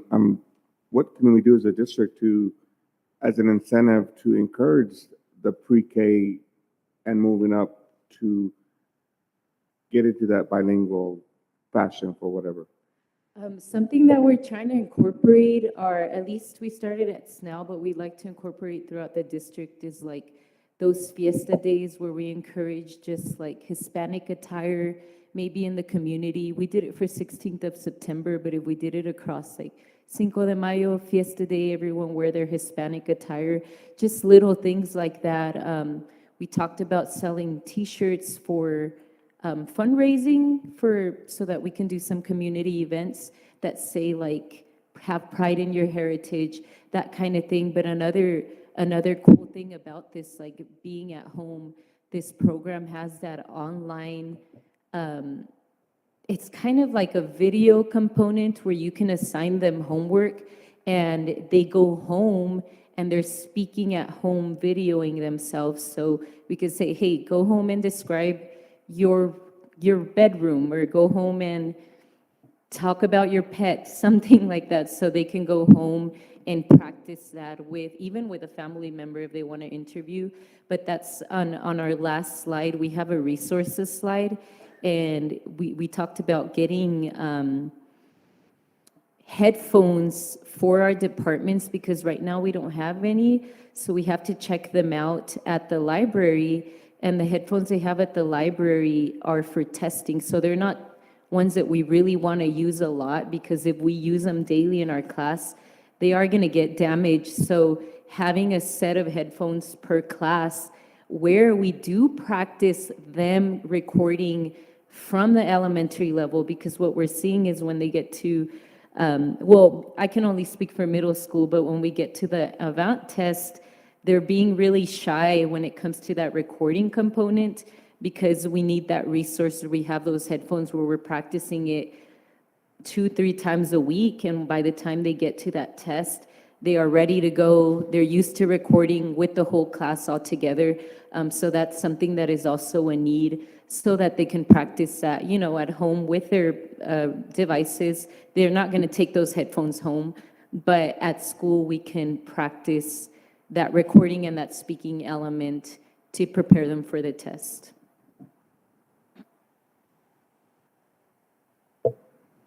Thank you. I have So, a- go ahead. I had a question. So like, my grandson is in 4Y at Hurley. Is Ms. Pedraza the point of contact to get that at-home learning? I believe 4Y is not covered under our bilingual program. Oh, it's not? Okay. No, sir, I think it's kindergarten and up. Okay. Okay. Thank you. And I know that you did ask how we can encourage people or our children in our community. That it's difficult to do only because a lot of our parents are not bilingual. And so it doesn't trickle down to the children. And so a lot of times, like I know our kindergarten students are more excited than our upper grades, because they're not embarrassed to do anything, but as they get older, they get embarrassed to speak the language, even the way they pronounce their last names. I asked one of the kids the other day, tell me what's your last name? Well, my name is something Rodriguez. I said, it's not Rodriguez, it's Rodriguez. And they let me know, it's not. And it's like, even with their names, they're just not there. Okay. Thank you. Thank you. My first concern is related to bilingual funding, and maybe there can be some comments in terms of, is there money available for getting additional equipment, and where are we in terms of bilingual funding? And this would be a question maybe for our financial director. We do have enough money to purchase the headphones that are needed. And if we don't have money in the bilingual fund, we do have money in other grant funds that we can use for the headphones.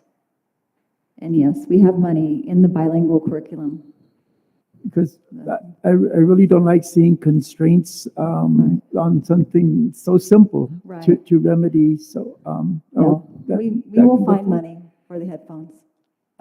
The other questions I have are, we're not talking about an immersion type program, and we're not talking about all classes having that, which is something I would hope we go to. And for the model, we have one in Las Cruces, the Academia de Dolores Huerta, that does 50% of the class in Spanish and 50% of the class in English. And the opportunity to have the impact on the youth, it would be really good if we could start it earlier on than waiting till later, because that's the greatest capacity for a child to learn a second language. Right. So hopefully. And I know they do it in Las Cruces because they have a larger number of bilingual students. Yes. Yes, and like I said, we have two. We have two at Bayard, we have three at Central, we have none at San Lorenzo. So I know when I was at Las Cruces, I was part of the bilingual team. I had my co-teacher, she taught Spanish, I taught English. But again, she had 19 bilingual students in her room. And then we did the switcheroo. So, and that's why they have that program over in Las Cruces. And the numbers that you're Quoting. speaking about, that could also be affected by the stigma that people actually hide that and maybe do not succeed in class because they're not willing to come out and seek the kind of resources that they possibly could. And so making that more available, I think, and identifying those that perhaps are struggling because they don't have the proficiency in English that they pretend to have. Right. So when a student enrolls in school, if they check off any box, there's about 8 questions we ask them. And if they say no to one of the questions, let's say that a family member speaks Spanish in their home, then we need to assess them. And if they fail the screening, they are considered an ELL student. And I think this is going towards, I think what Ms. Dean and Ms. Begay were alluding to, and that is it would be really good to have proficiency in teachers so that when they recognize that, they can provide at least a level that can help them bridge their understanding. Right. I understand. Thank you. Any other questions? This is just more of a comment. As a teacher out at Hurley Elementary, the bilingual teacher there had really good success with K through 5 really being involved with their culture. And what I saw her do was, partner with the music teacher, and they do some songs together, the Veterans Day program, and that seemed to build some momentum for her to get all her students interested. Just a thought. No, I agree. I know at Bayard we do the same thing, and I know at Central they do as well. It's not just teaching Spanish to our students, but it's bringing that appreciation for that culture. Thank you. Thank you very much. And if I may add on to that music component, when I got hired, I actually got interviewed to do mariachi as well. So that is something that we're projecting to get started at the middle school level, hopefully next year. I wanted to start right away, but with this being my first year in the state and at this campus, I was like, I need a year to settle in, but that is coming, so that's something to be excited about too, to bring that component of culture to our community. Thank you for that, and maybe partnering with Western, the mariachi program there. I know they've come to our elementary schools and they'd be really happy to assist you too. Thank you. As well as resurrecting the mariachi program that used to exist in Cobre at the high school. Thank you, ladies, so much. Thank you. Now that brings us to Title IX. Mr. President and board members, you've asked me several times to work on our Title IX program, so I think we've gotten a good start. We have a presenter, but before the presenter, I just want to let you know that we've put together a team. We have now a coordinator, an investigator, a decision maker, and then an appeals officer. Michael Corey, as I mentioned before, is our coordinator, Annette Acosta is an investigator, as well as Mr. Corey. Melissa Minus will be our decision maker, and then I'll be our appeals officer in the assignments. And so we've posted these things on our website. We have a few things to add, but we have forms for an initial complaint, an investigative report, and a flow chart that explains the process. We're in the process of doing some training. We have videos from Palms and Associates. We have PED courses where we can actually get certified in Title IX. We're getting some information from Las Cruces Public Schools. We're going to be meeting, all of us as a team are going to be meeting via Zoom this week with Dolores Polanco. She's the Title IX coordinator for Las Cruces Public Schools, one of my former colleagues in the Human Resource Department. So tonight, Julie Garcia is with Palms and Associates, and she's going to talk to you a little bit about Title IX and the whole process. I think she's with us. I am. Good. Hi, Julie. How are you doing? I'm good. I'm trying to get my screen to present, and it's not allowing me to do it. So, Victor, could you turn up the volume a little bit? sure. Let me try. I think it's on our end. I think it's on your end. She just has to speak louder. All right, I'll speak louder.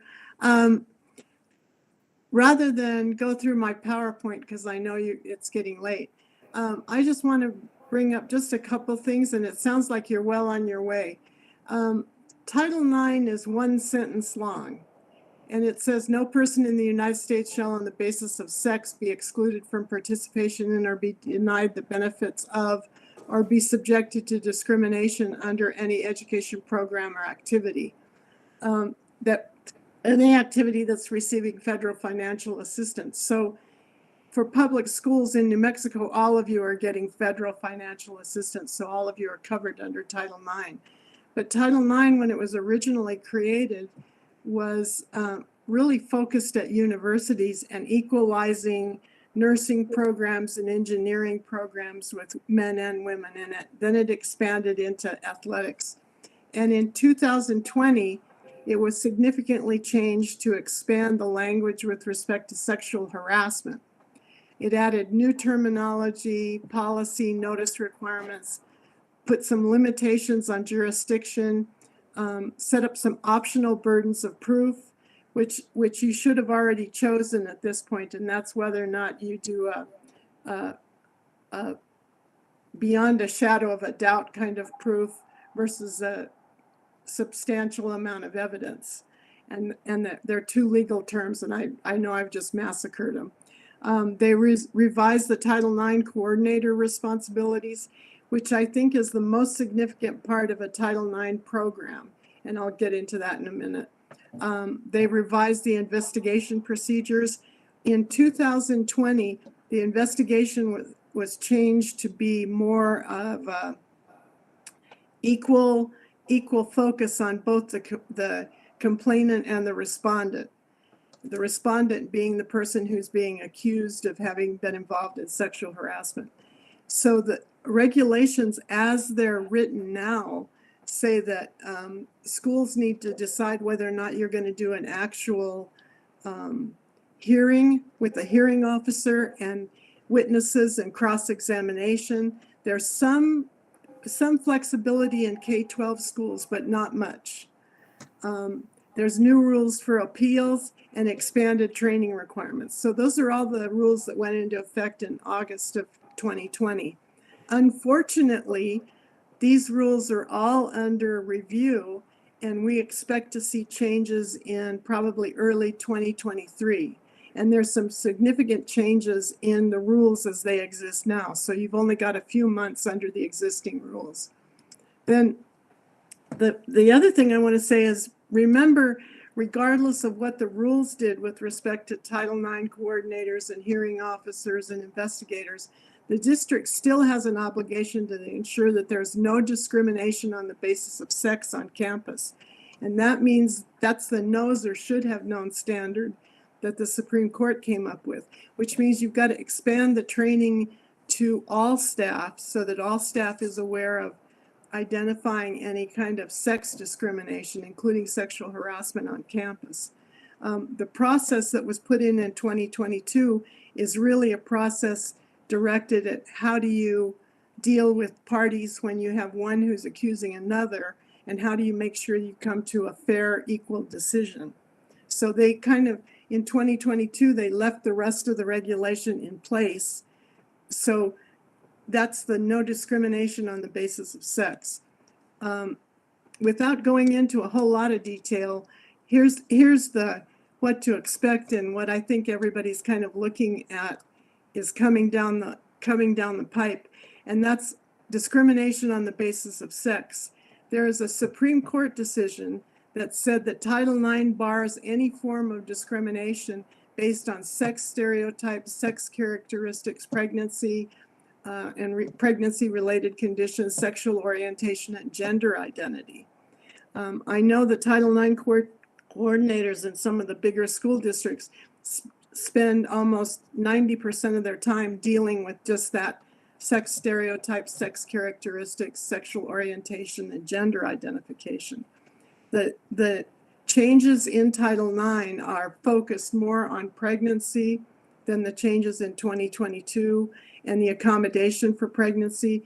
And they kind of allude to the transgender LGBTQ stuff, although they say they're going to do that in a separate regulation. But they made it pretty clear that it's still a form of sex discrimination. So it sounds like you're well on your way to a good policy because you've set up all those positions. The other thing that is important between what happened in 2020 and what's going to happen in 2022 is in 2020, the regulations say the Title IX coordinator, who needs to be aware of all sex-based discrimination in the school district and gets all of it, not just sexual harassment, has to have the full authority to offer preventive measures.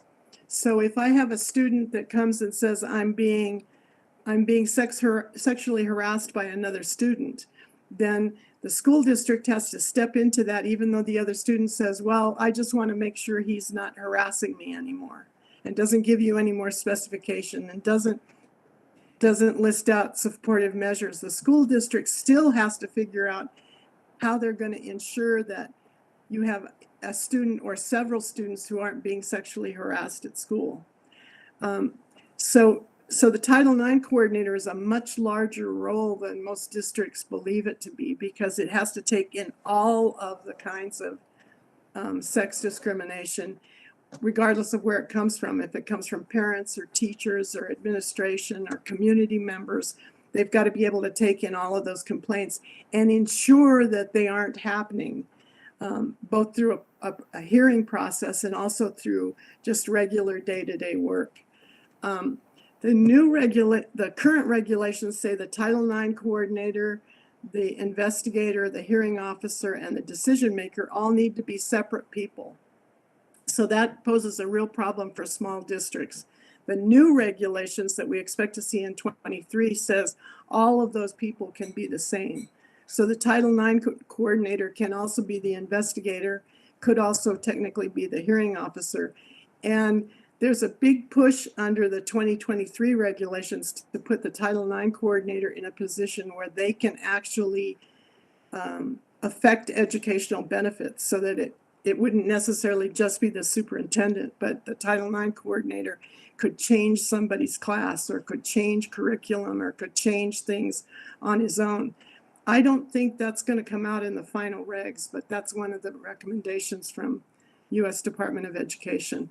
And the hammer that U.S. Department of Education has that they haven't used in New Mexico yet, and I say yet within quotes, is that they can pull your federal money. So if you look at what your budget is, that's your Title I, your Title II, all your special ed money, all of that can be frozen until you meet the requirements of the Department of Education. So Department of Education says they are only going to come in and investigate under one of two reasons. And again, that's in the existing regulation. It changes a little bit in 23. If they believe there's a conflict of interest. So A big conflict of interest would be if your Title IX coordinator is your athletic director and the complaint is against a football player. Then the assumption is going to be that the Title IX coordinator knows the football player and knows the football player's family, so they can't be involved in the investigation or in taking the complaint or in the supportive measures because of a potential conflict of interest. The second reason that Department of Ed can step in is if they believe the school district has been deliberately indifferent. And that's based on a Supreme Court case. So that means that if a teacher is aware that someone's being harassed on the basis of their sex and they don't act upon that by calling the Title IX coordinator, or the principal says, oh, don't call the Title IX coordinator because that's a long drawn out process, that can be viewed as deliberate indifference. Either the conflict of interest or deliberate indifference can be a basis for the U.S. Department of Education to come in and do an investigation and ultimately, if they choose, freeze your federal money. So that's kind of Title IX and what I think you need to be looking at. And again, I can come in and do a more in-depth review of the changes that we think we're going to see in 23 or wait until after the changes go into effect in 23. And that's quick so that you can get out since I know I'm standing between you and the rest of the agenda. And I'll take questions. Yeah, go ahead. I have a quick question for you. Yes, ma'am.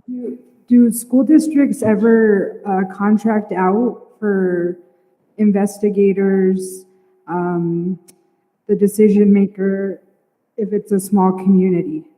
Yes, yes. We've been, Palms and Associates and the New Mexico Public School Insurance Authority has talked about working with CES to come up with a pool of potential investigators and a pool of potential hearing officers.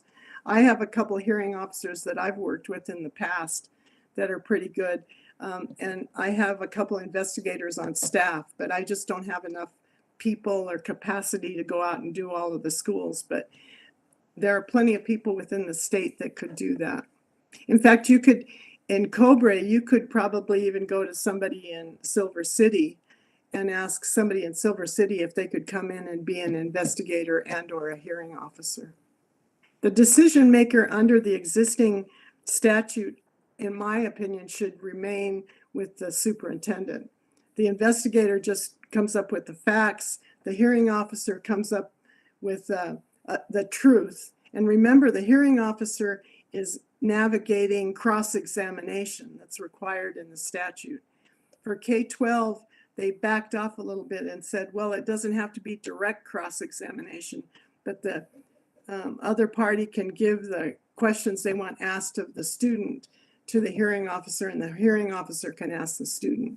So they kind of dampened it a little bit, but it's still pretty intrusive. But the hearing officer definitely can be from another district or be a consultant. Thank you. I also have a question in terms of multiple layers of investigations. For instance, if an incident happens, there's the investigation that happens at that particular school, and it could overlap with the jurisdiction of what would be considered under Title IX. Does one have, is that wise to continue with both paths, or is it better to have one supersede the other? Well, it's really interesting, and I'm glad you brought that up because I did a lot of research to try to figure out where do we draw the line, mostly because I work with the insurance authority. So I'm looking at that extension of liability.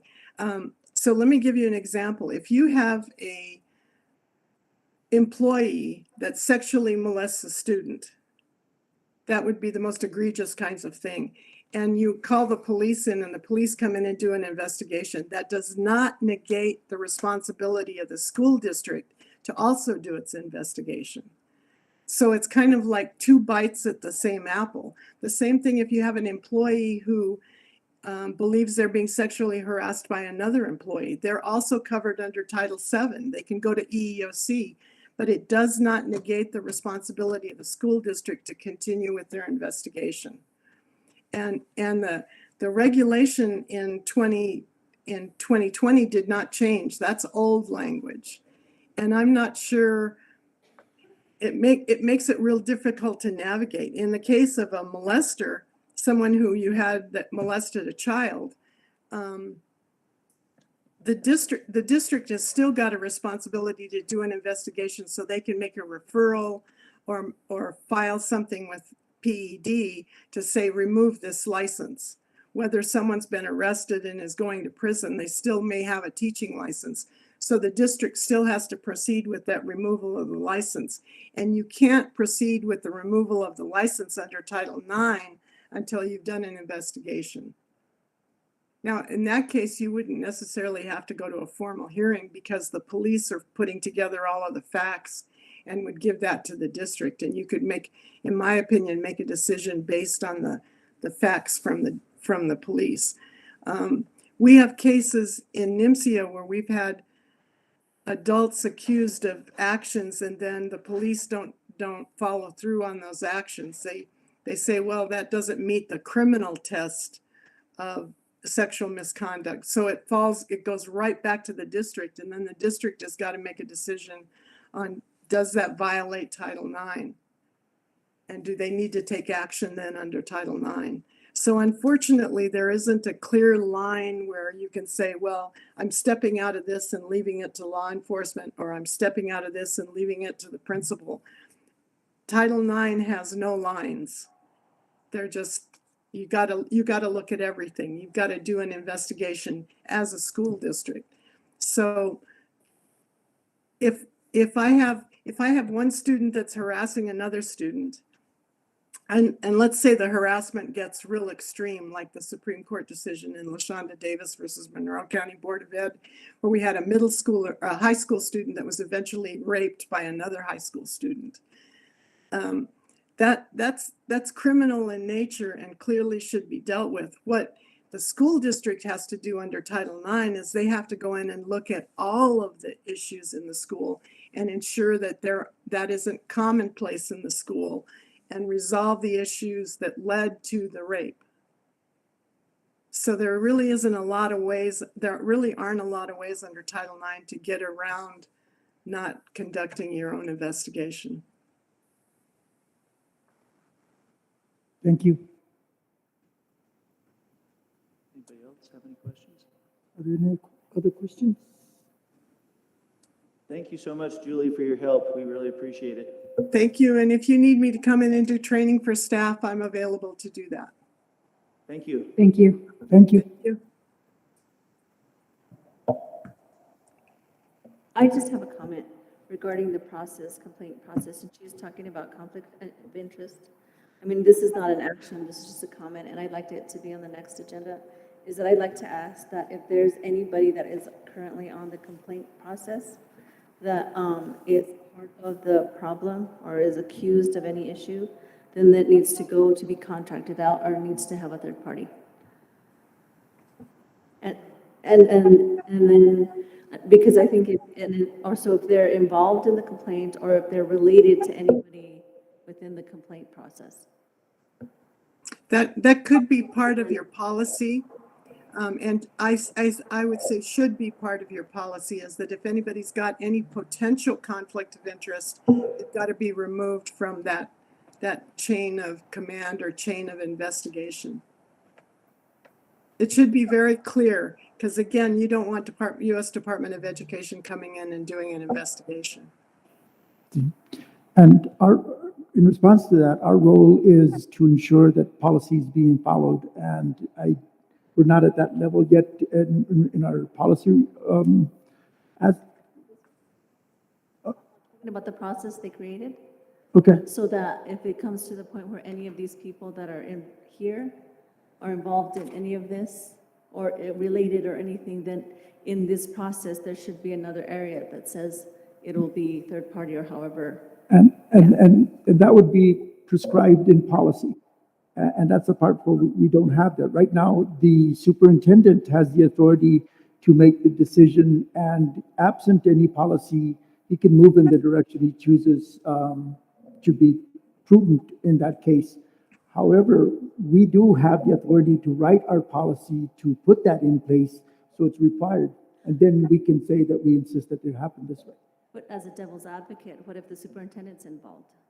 I'm sorry? What if the superintendent's involved? Then that would be, he would be under investigation in this case. He or she would be under investigation, and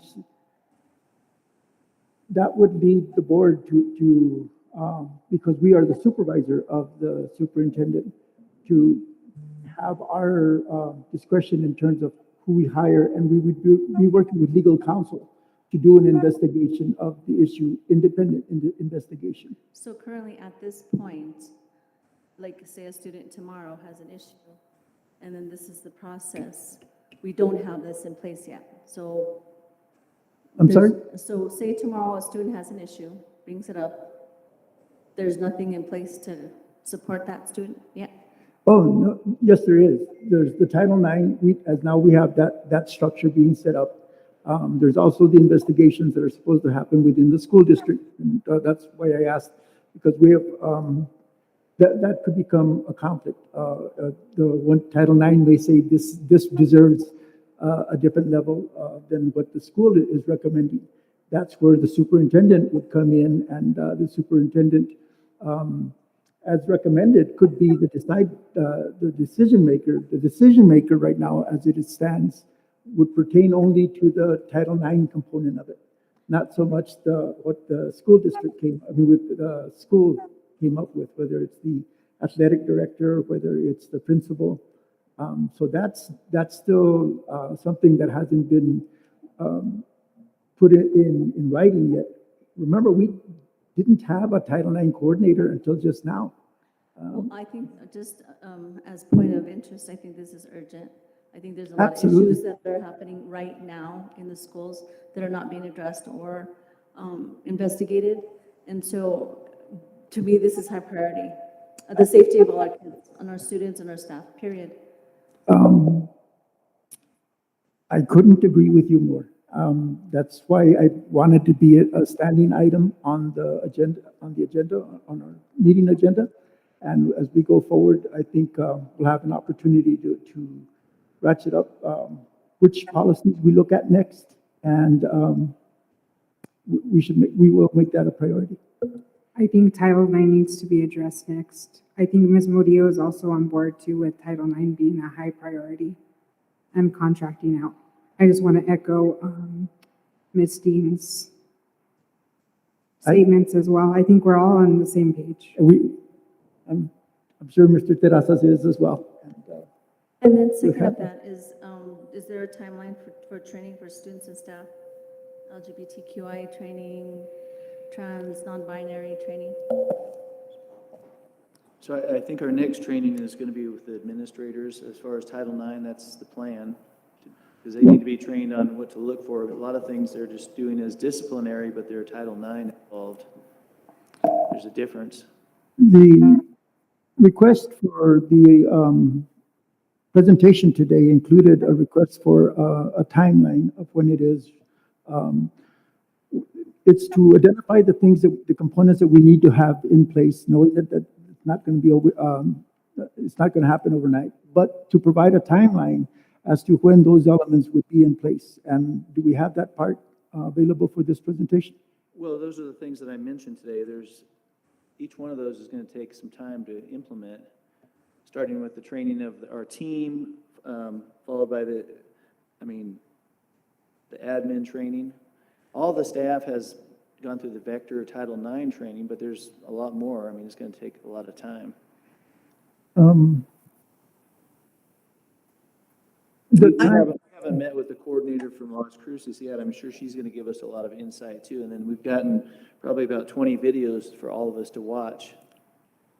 And I think the only saving grace in all of this is that because the rules are under review right now, they went out in the Federal Register, they got 2,025 comments to the rules. So what they're going to ultimately come up with, I don't know. So I'm not gonna put my paycheck down on this, but I don't think the Department of Education is adamant about doing compliance with Title IX under the existing rules right now.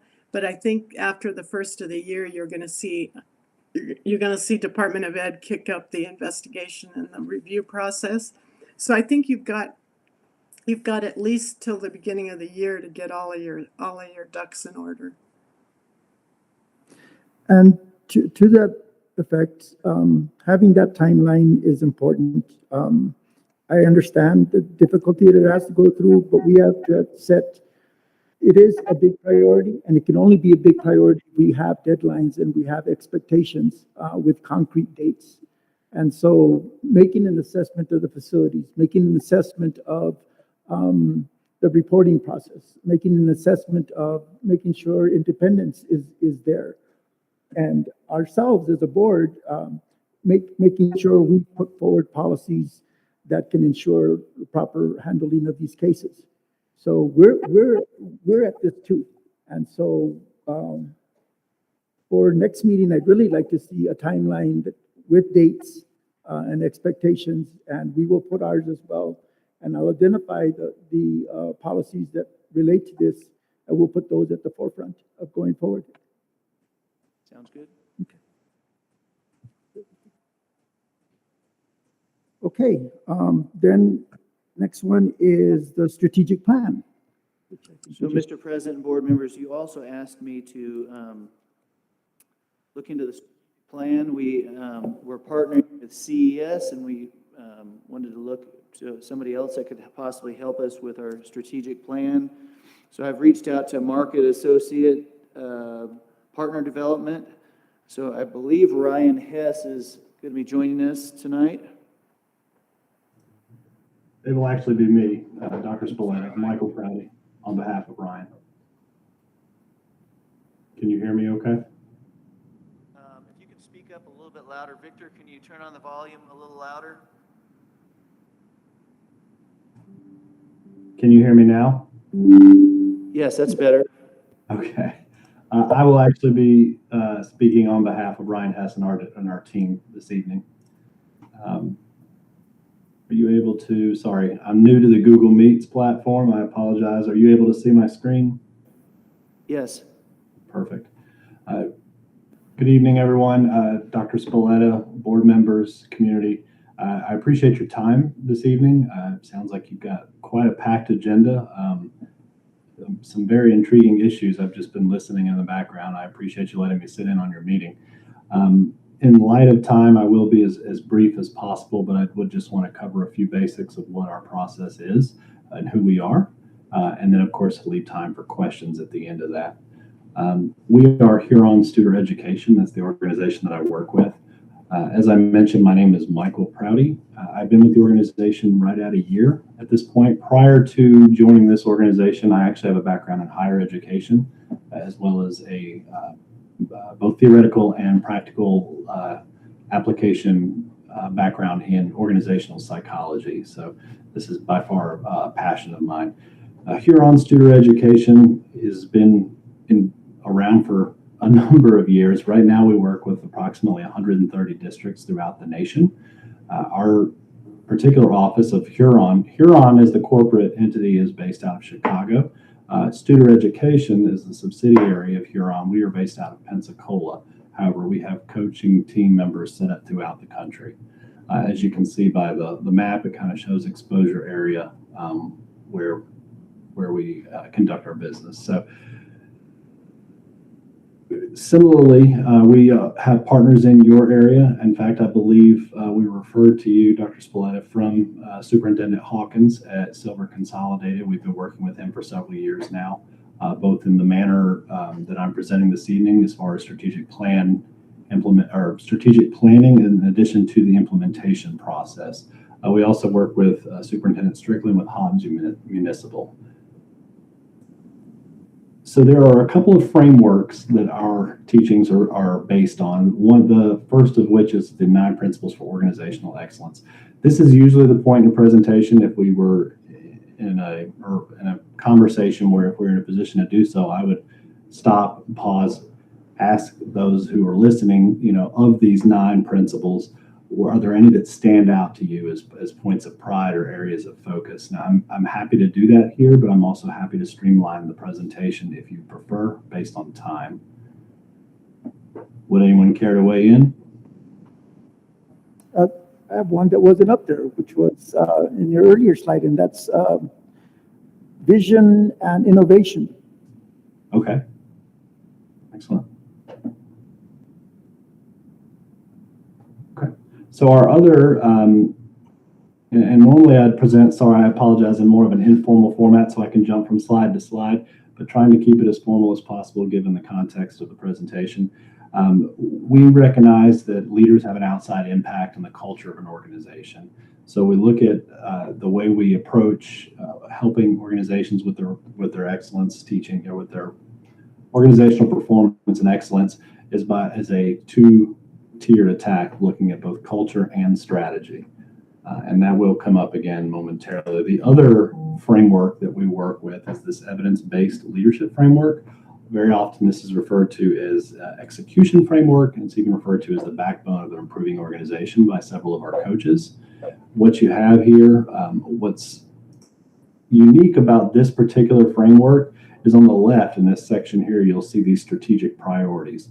Now, what does that success measurably look like? This is rooted in what's clearly aligned and defined throughout the strategic planning process. In the center, of course, the goals and values that you mentioned, Mr. President, relative to the vision and the values. And that's, of course, where we delve into developing leaders to build capacity.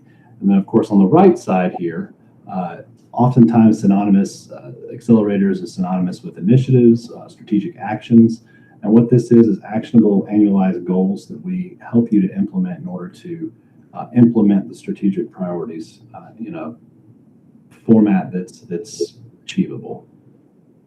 Let's see. If I'm going too fast, please let me know. I'm happy to revert and we can go back. From a strategic planning perspective, obviously we've all seen these concepts. We look at a combination of vision, values, beliefs, mission, goals, and strategy. The idea behind that is how those all are in alignment as we move forward with aligning those goals, behaviors, and processes. Of course, we are not a cookie cutter organization, so we work within the framework of your organization. So if you have a vision or mission statement, value statements already in place, we can certainly integrate those into the process. It's not a Studer strategic plan, Studer education strategic plan. It's a Cobre school district strategic plan. So it is by all means, we work within your vision there. As far as the actual process, I'm trying to break it down into simplified format. Of course, it's very involved, and the timeline is totally dependent on the amount of community stakeholder involvement that you choose to implement. But breaking it down into 3 core groups, you've got the gather and analyze phase. Key areas to think about in this would be the steering committee, the development of the steering committee. Of course, oftentimes that is comprised of members of the board or members of the cabinet, usually roughly 10 to 15 people at your discretion who would kind of be the focus of steering, for lack of better words, steering the process in a particular direction. Of course, this is also where we offer survey administration. We've got a number of surveys that I'll be mentioning shortly that can be utilized to garner and gather community feedback in order to have them weigh in on the process. Once you move through the gather and analyze phase, and there's a lot more to it than that, I'm keeping it super simplified for now. There's that aim forward, and that's where we're putting pen to paper, so to speak. This is where we're reviewing the data that we receive via the surveys. We're developing those core vision, values, mission that we discussed in the previous slide, and then moving into that finalization. This is a very unique process where we actually, once we've identified some of the core features, your core pillars associated with the plan, areas of focus, they can be called any number of things. Then the idea is to go back to the stakeholders with another survey and to say, okay, here's what you've presented to us, here's the input you took or that you provided. We took your information, we've created this. Now, what do you think? This is another chance for you to weigh in and discuss or weigh in to see if there's any additional information that you'd like to provide. And that's as we finalize the plan. Now, what you see on this screen, I know, Dr. Spilletta, you had forwarded me an ideal timeline that you had mentioned previously. This document here is just a projected timeline. And you'll notice if I go back to the previous, all of these different tasks and aspects of the strategic planning process are broken down. This is just a projected potential timeline as far as how we would make that happen over time. So, this is an example of a strategic plan that we did with North Clackamas Schools out of Oregon, just to kind of give you an idea of what something can look like. These are, to be fair, these are snippets of their entire strategic plan that fit into my slide deck, but you'll see why I'm bringing this up here momentarily, but you'll notice the pillar areas or core components that they identified: student experience and success, people and culture, family and community collaboration, and resources and service. I'm not saying those have to be yours. Those are the four that they identified. And the reason that is important, and again, here's another review of that same information. In addition to strategic planning, we also aid, if you choose to move forward, we also aid in the implementation. And the vast majority of the organizations that we work with, we do either a combination of strategic planning as solo work or strategic planning and implementation. And that goes back to that execution framework that I mentioned earlier, where we're planning out key core annualized goals and measurable tasks to take that action plan, to take that strategic plan, take it more from a poster on a wall, a notebook on a shelf, to a plan that we can put into action. So to do that, we have the system, we have we coined the term scorecards. You can obviously refer to it as anything you'd like. But for instance, if you look, the district scorecard in this example is rooted in North Clackamas's areas. A lot of times people will ask, when you're identifying, and I'll get into this part in a minute, but when you're identifying what areas to focus, that's totally rooted in your strategic plan that's created over time.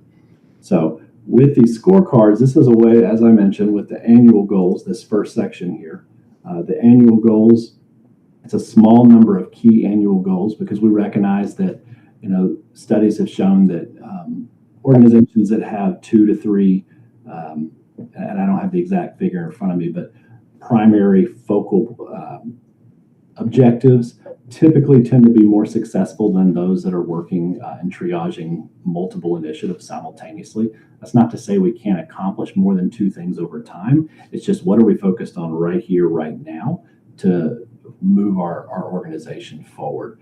So relative to those annual goals, these would be those small number of key annual goals. The progress monitoring section here, this is how do we know if we're on track? This is looking at those leading and lag measures. And then, of course, the strategic actions. This is rooted in the Pareto principle, law of the lid. What are the 20% of actions that we're highly committed to that we know will provide 80% of our results? So this is just kind of a very quick overview of how we take that implementation and put it into action. From there, from that scorecard, and I know I'm flying, and I promise I will stop and answer any questions. I want to be respectful of your time. From there, once the creation of those, the strategic plan is put into place, and then you develop that scorecard, it's cascaded down through the district and through the system to create those short cycle implementation, those PDSA cycles. So taking, for instance, you may start with looking at scorecards from a district level, cabinet level, maybe even within the board. From there, you create a secondary set of scorecards that are then implemented at the school level, and then potentially at the department level, cascading down, identifying those key, short, actionable items that can help to build capacity in your organization. In addition to, if you remember back on the previous slide where and this is why I like to be able to have it in in non-presentation view, this concept of culture and strategy, culture working side by side and in tandem with strategy to develop leaders and to create organizational excellence. So in addition to that strategy component, we're also looking at developing those leaders.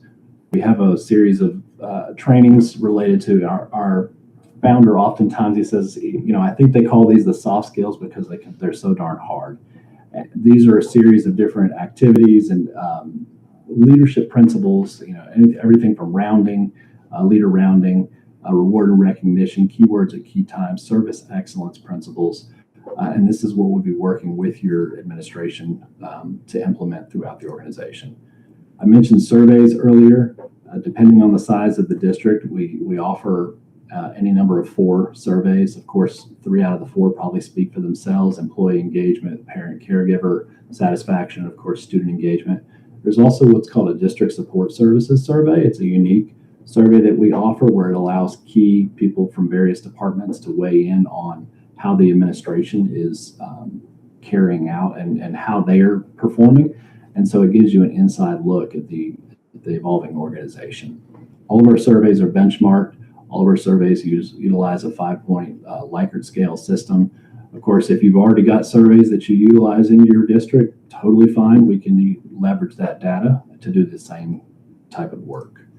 This goes back to integrated leadership development I was talking about. Some of the fundamental aspects, that leader rounding, 30, 90-day conversations, reward and recognition, of course, effective communication. Last but not least, just to kind of sum it up, because this sounds like a large body of work, and it is a lot of work, but that's what, if you choose to work with us, that's what we come in to do, is to take that lift off of you. We work in tandem and alongside of you, but we do the heavy lifting. What you're going to see with all of those different things that I was referring to previously, if you look on the left here, these are almost like nouns. These are things that you're already probably doing or identifying within your district. As you mentioned, or as you clearly indicated through this meeting, the desire for a strategic plan. You may or may not take part in surveys, of course, communication, staff policies. What you see on the right here, this is how we're taking those same concepts and putting them into action. So therefore, it's not new, it's integrated. We try to work seamlessly within your organization. Just real quickly, we have been highlighted in AASA School Administrator Magazine. A number of organizations that we work with, partner organizations, have featured articles, and I'd be happy to provide those links to anyone who's interested. And from there, that would be all I have formally. Do we have any questions, or is there anything additional I can expound upon? Michael, I have 2 questions. So your process is a little bit longer than the one that I gave you. Looks like it's about 5 months. Is that right? Yes, sir. It can be 5 months, but it can also, as I mentioned in the very beginning, I touched on it very briefly, that can be tailored and shrunk down in size, especially if I remember looking at the timeline that you sent, your, what was it, 120-day action plan pulled in a lot of those key stakeholder community engagement piece of that. And so that could, of course, shorten, how much community involvement you do as far as focus groups and the stakeholder meetings. That's kind of what can help us, whittle that time down if necessary. I think we'd still want to have those meetings with stakeholders. How soon could you get started? You put on there December. Could you get started sooner than that? Certainly. I just wanted to put I tried to look at where your timeline started and where we were in our conversations. We've only had the one prior conversation, so I didn't want to assume anything. We could certainly start. I mean, we have coaching team, like I said, all around the country. It would just take another conversation to formalize a proposal, and then we could put pen to paper, develop a customized version of all the information that we've talked about here, and then we could put a timeline down and get to work.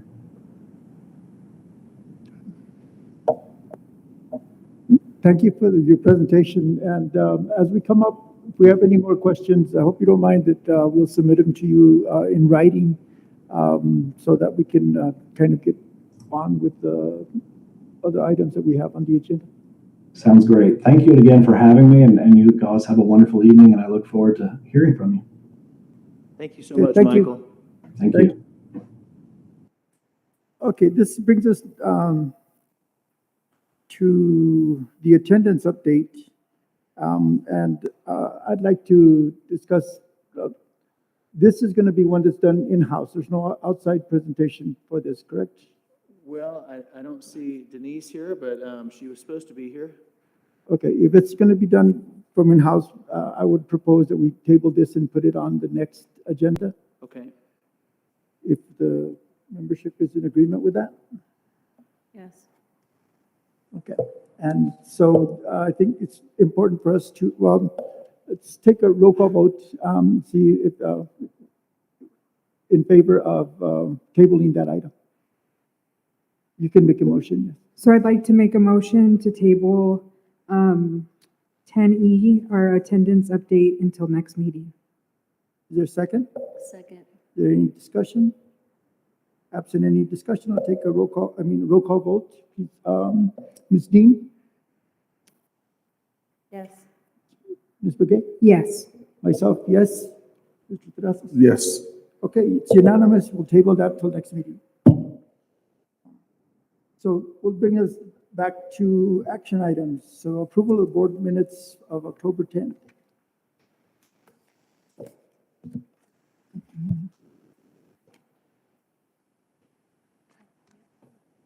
Are there any comments? Would anybody propose a motion to approve the minutes of October 10th?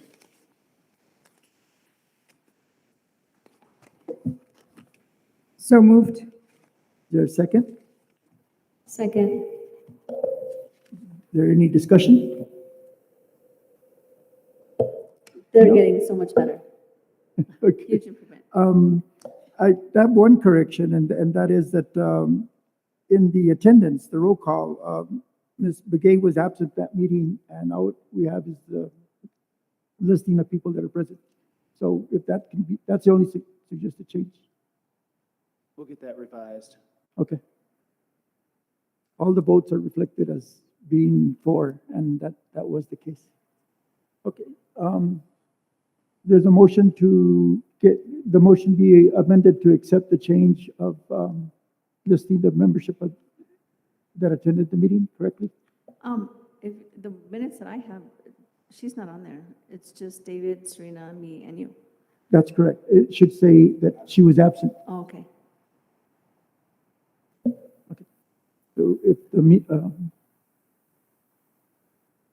amend the motion? So I'd like to make a motion to approve the meetings, or to approve the minutes with the adjustment of saying board member Begay was absent. And the second? Second. Okay. All those in favor signify by saying aye. Aye. Aye. All those opposed, same sign. Motion passes unanimously. Okay, now going to action item C, approval of bills. Is there any report from the Finance Committee? I know Ms. Murillo's not here, but did anybody attend the Finance Committee where these bills were reviewed? I was in attendance at the finance meeting, and so was Mr. Terrazas. There was just a couple questions.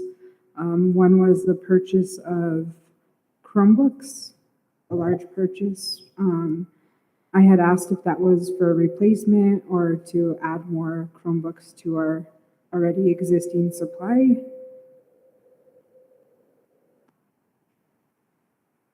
Was there a response to your question? Yes, that it was to add more to our supply and replace broken Chromebooks. Okay. Would the Finance Committee like to make a recommendation on accepting the bills? Yes. We'd like to make the recommendation to accept the bills. Okay, so Finance Committee recommends accepting of the bills. Is there a motion? So moved to accept the bills. Is there a second? Second. Any discussion? All those in favor of accepting the bills signify by saying aye. Aye. Those opposed, same sign. Motion passes unanimously. Okay, approval of the superintendent's evaluation document. Mr. President, before we, I do want to say that I've made the corrections that were asked of me for this, and also added the spaces for comments under each element. Is there a motion to approve the superintendent's evaluation? I have a motion to approve the evaluation as currently presented. Is there a second?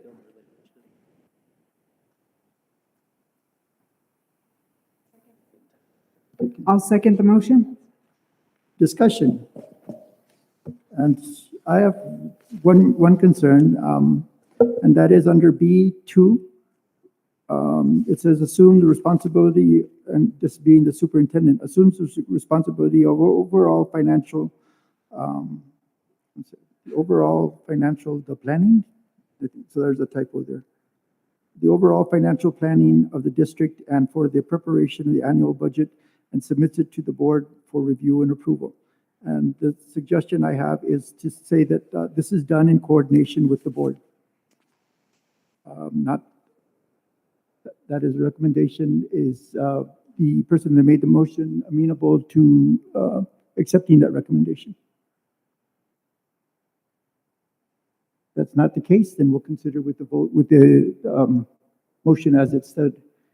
All those in favor by accepting the final version of the superintendent evaluation signify by saying aye. Aye. Aye. Aye. Those opposed, same sign. Motion passes unanimously. So next one is approval of the RFP for special audits.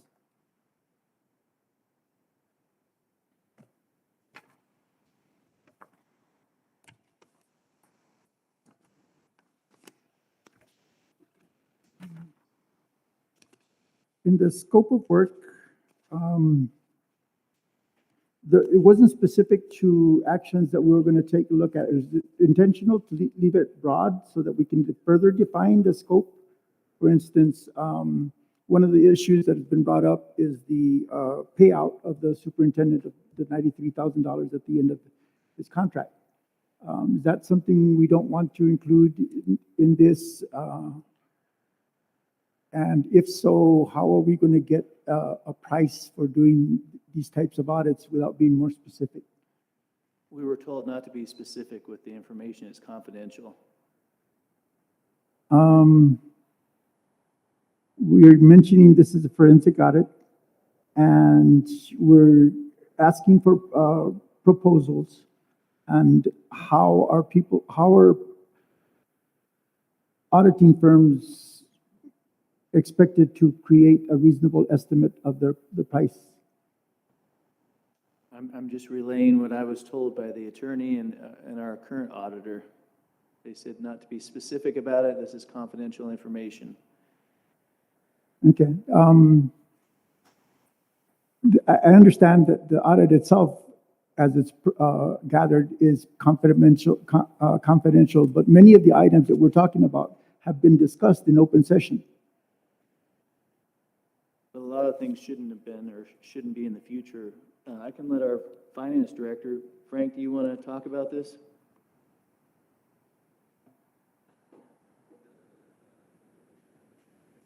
Can you get to the mic, please, and announce your name? Thank you, Frank. Yeah, I'm not too familiar with the details what you discussed with the attorney. I've been part of that conversation. But the way the RFP is written is the way it should be presented. It, as far as I understand, everything is okay in there. So, having experience working for a financial firm, could you use the information here to provide an estimate of the cost? Yes, yes. It'll be just a broad cost that they will provide for us when they respond, and we'll just kind of go from there once they get in and start looking at what the district wants to be reviewed. Okay. Are there any other questions? I'll entertain a motion for the approval of the RFP. So moved. Is there a second? Second. Any further discussion? All those in favor of the RFP as it's written signify by saying aye. Aye. Aye. All those opposed, same sign. Motion carries unanimously. Okay, the approval of the budget increase, the bar budget adjustment request. Dr. Spiletta, or is this going to be a, I think this is going to be our finance director. okay? Yes, you do have a bar in front of you, the budget increase for our pre-K program, the preschool program, the Idea B 24109, and the amount of 14,600. And it was brought before the finance committee, and it was discussed, and it was, as far as I know, everybody was okay with the finance committee. I sent out an email today with further information that I know Serena had asked for more details, which I did provide. I did see the further breakdown. I think Ms. Murillo had asked me to ask a question on her behalf about the equipment being used at all elementary schools. I mean, with all the pre-K programs, because this is specific for pre-K, Yes. correct? I'm going to turn that over to Mrs. Minas here, and she can answer those questions for you. Thank you. Hello, thank you for that, Ms. Begay. And the equipment, specifically seating systems, are IEP specific, so those would follow the student or students to wherever they transitioned from.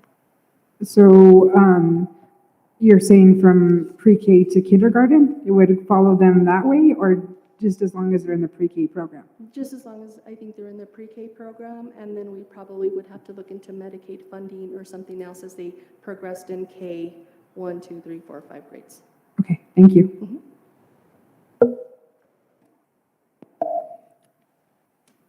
I had a question. None of these had a budget previously to this.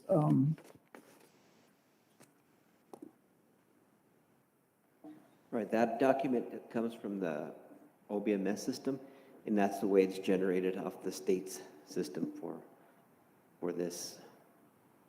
But surely we had things budgeted under these 3 agenda items, correct? Or Probably so, but like I tell you, that's what is generated from the state's system, directly from their system. no, I understand that, but they wouldn't be able to identify what the present budget part, that would be information that would come from our budget. Right.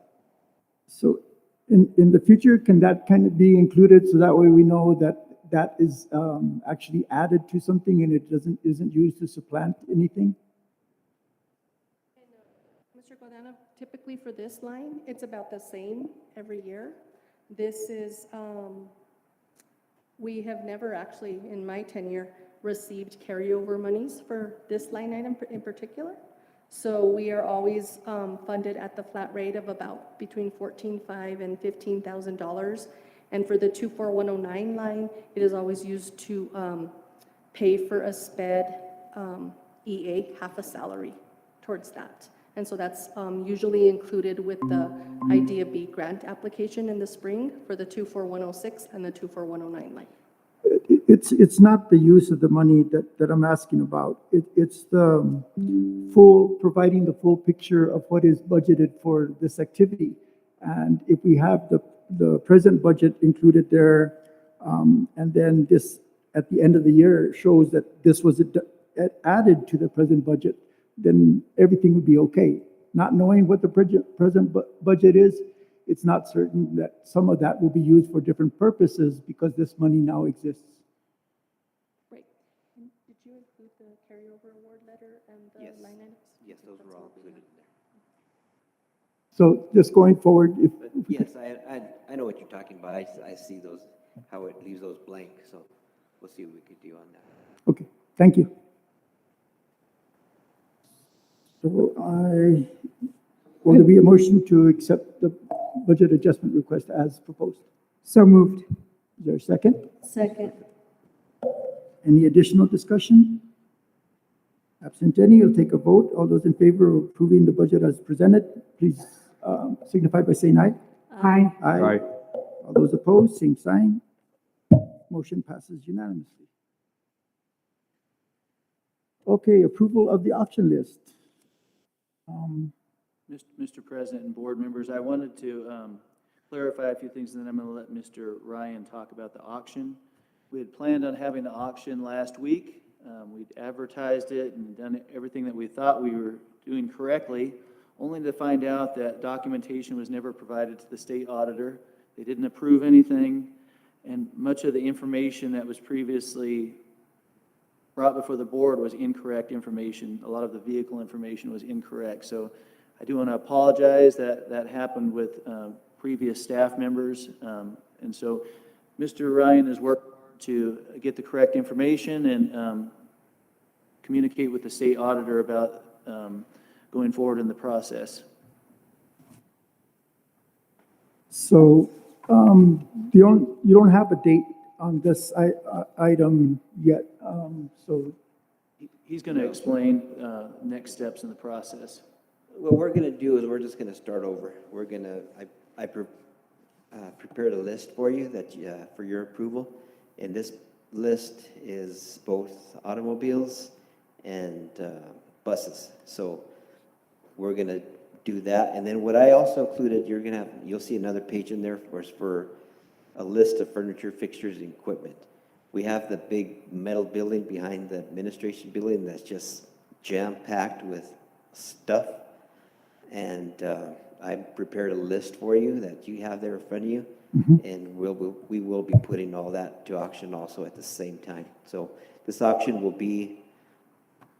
will have both the vehicles and furniture, fixtures, and equipment. And what I will be doing is, once we get approval from the state auditor, then we'll set a date on when this will happen. Is there like an estimated timeline, roughly? Well, what they've told us is that once they give us approval, see, I have to wait until, for me to submit, I have to wait till after next board meeting because I need a set of approved minutes to show that, yes, you guys did approve these lists. So once I submit after the next board meeting, then I'll have to wait for their approval. Once we receive their approval, then we can have the auction after 30 days. So we're looking at a timeline of maybe about 2 months down the road or so, if all goes planned. One thing that they did tell me is this is their busy season right now at the state auditor's office. There's audit season, so they couldn't promise us anything, but we'll see what we could do. Any other questions? So this will be held in one facility, which would be probably the district office then? Yes, everything is there at the district office right now. Is there anything that's going to come from the schools so they can free up space in their schools? Well, what our plan is, we'll empty this building, we'll empty it, clear everything out of there, and then we're going to hold another auction in May, because we will have 2 buses that will retire in April.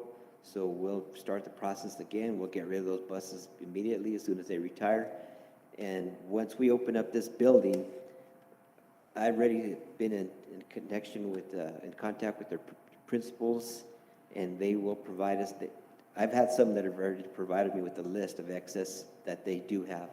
So as soon as this building is empty, we're going to start moving stuff over and keep it organized, and then we're going to create a place where if somebody needs some desks, they can come over here and get desks what they need, or get whatever they need, shelving, desks, teacher desks, whatever, we'll have it there. And then whatever we determine in May that we don't need, we will go ahead and put it out to auction at that time.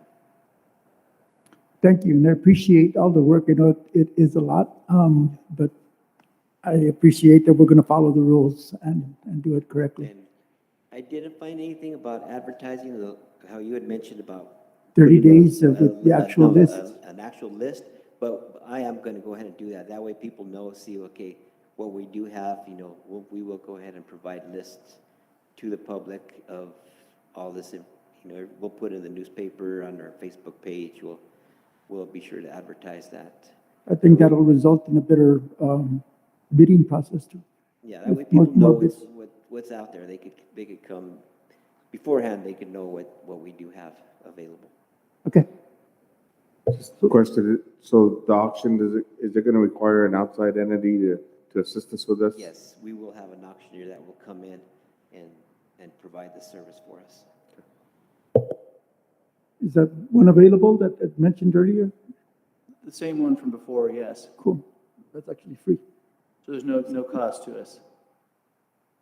Okay, then, any more questions? Okay, I would entertain the motion to accept the list provided for consideration for auction. So moved. Is there a second? Second. Is there any further discussion? All those in favor of approving the items for auction signify by saying aye. Aye. Aye. All those opposed, same sign. Motion carries unanimously. Okay. Do we have people that are coming in for any other presentations now for, like the elementary gym project that are waiting online, or No, this will be a presentation here within staff? yes. And I ask for, actually for any of these going forward, including for your presentation under superintendent's report. It is now, what time? 55. So if we can make a motion to table the rest of the items until the next meeting, and we can go into closed session. Is there anything that you particularly want to present today, Dr. Splitter, or want presented today? No, I think everything that I have on mine can be tabled. Okay. I think we should move forward with the student representative report. Oh, absolutely. I'm sorry. We should have moved that up. I apologize. It's okay. Mr. President, board members, and Mr. Spalletta, I want to bring attention to some of the scholarship opportunities that we have, especially at Cobre High School, and the military involvement with National Guard, Navy, and all of those, as well with the college information that we get, SATs, ACTs. And I just wanted to say that we have been getting those from my personal experience, and what the conversations I've had with other students is we've been getting those since freshman year. And we've gotten tons. My email is filled with scholarship opportunities and information with colleges and extracurricular activities with ACT and everything. I just wanted to let that be known. I also wanted to talk a little bit about the Red Ribbon Week that I was able to participate in. Many of the students from Cobre High School were selected for National Honor Society, any of the sports that they're playing, band, MESA, Key Club, skills. We were selected to go to the elementary schools and talk to them about why it is important to be drug-free and also to make good decisions in life. And it was really a wonderful experience to go and talk to the little kids, and we introduced ourselves, what we're doing, the clubs or sports that we're a part of. And it was really just nice to go and talk to the kids and be able to get that communication and that community interaction. It was amazing. Can I ask, how did that program start, and when did it start? So I think it barely started now, today. Mr. Martinez, I believe, the coach for football, I believe he started it. And so he asked some of our teachers or our club sponsors to recommend kids who they believe are great role models in the school to go and talk to the children. It was really great. Cool. Thank you very much. We'll recognize him for doing that. I think that serves two purposes. You Yeah. guys going out as well as the students receiving that. Yeah, it's great. And I'm not entirely sure if he was the only one. So if there is anybody else, I would love to know so I could also like give recognition to them if they helped out. Thank you. Any other comments? Or? No, thank you for your reporting. Thank you. Thank you. I apologize again. No, it's okay. Thank you. So now that that's concluded, is there a motion to move into to table the remaining items to the next meeting and then move into closed session? Well, actually, two separate motions. One, to table the remaining items.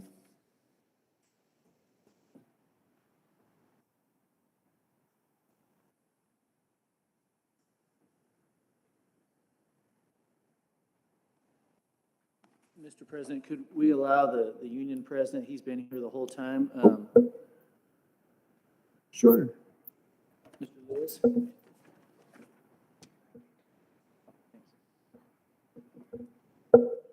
Sorry about that.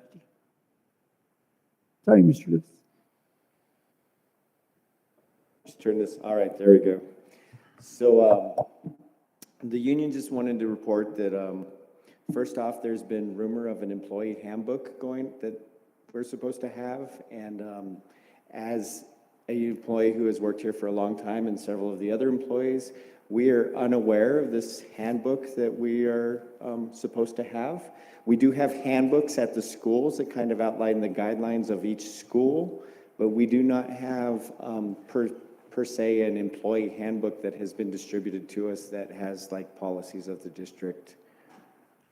And so if we're going to be made to follow it, we would like to at least receive copies of it.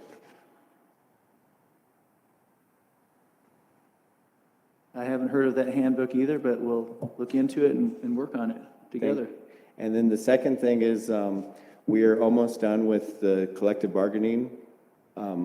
We probably have one more meeting, and then I will take it to my to the people on my side of it, and we'll get it ratified before it's presented to the board.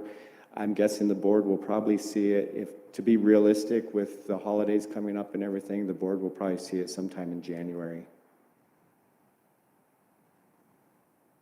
Earlier, I hope.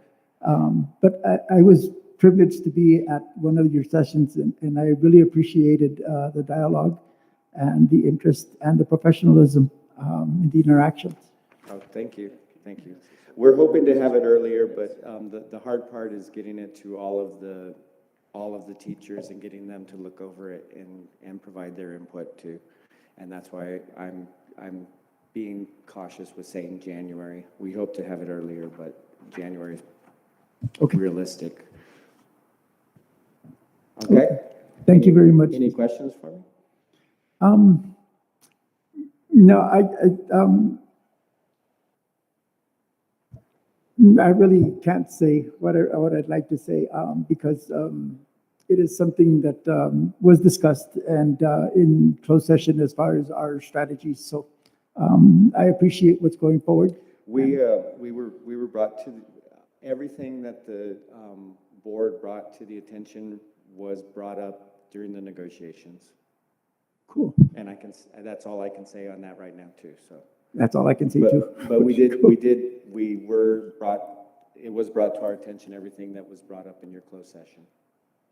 Thank you very much. All right. Okay. Thank you. Thank you, Mr. Lewis. You guys have a great evening. And thank you for tabling everything after 8 o'clock. It's very appreciated.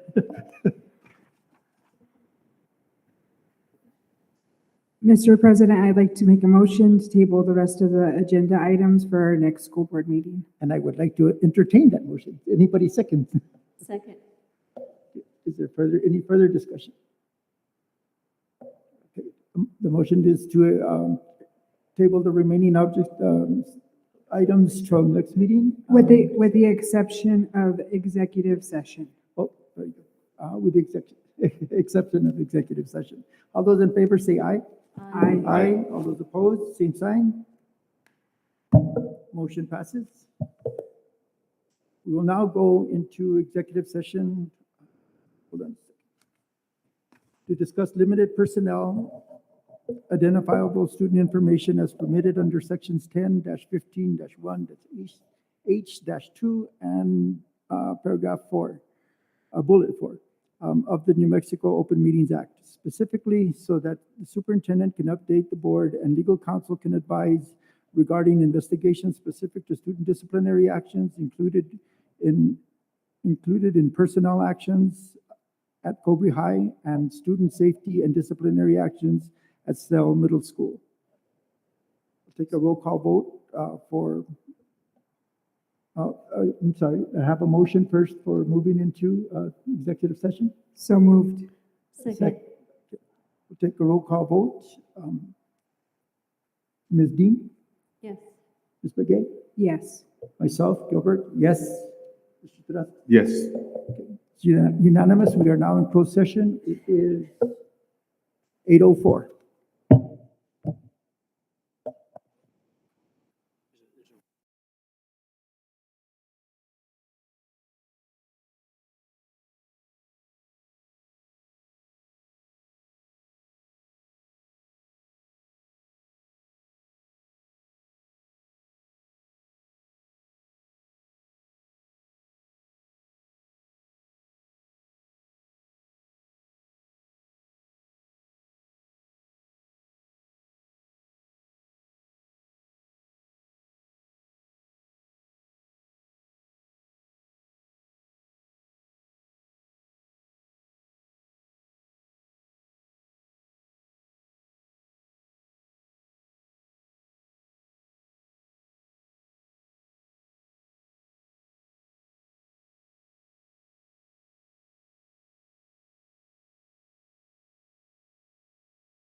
think I heard somebody say, wake up, wake up. Just give us a minute and we'll get you guys back up on the live stream. Okay. You guys are actually good to go. All the stream's up and running. Thank you, Dan. No.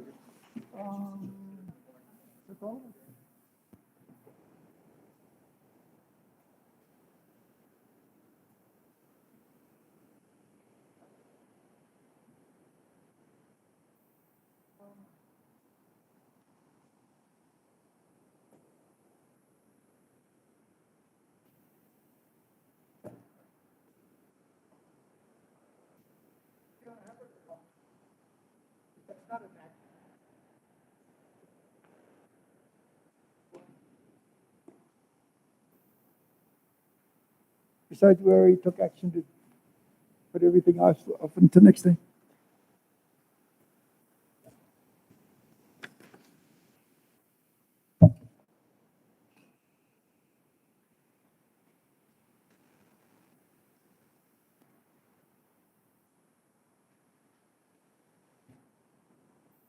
So what time did she join? Yes. 8:06. Okay, 8:06. And then she went out on 8:20? 8:32? They're really nice. They're better than the other one.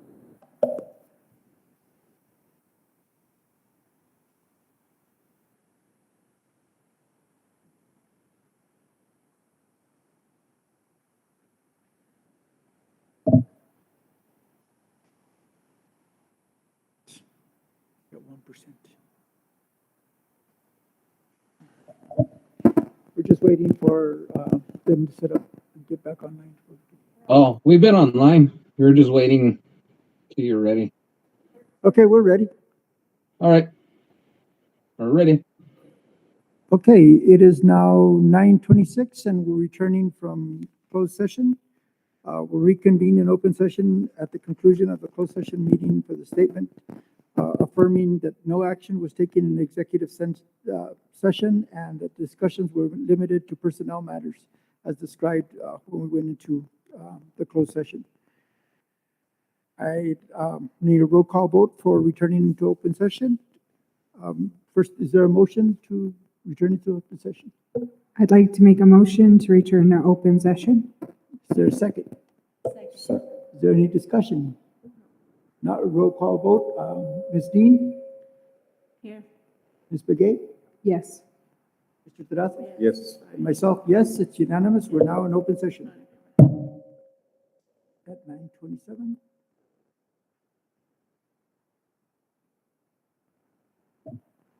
Okay. We tabled all the other items for the agenda, so I'll entertain a motion to adjourn. So moved. Second. Adjourn.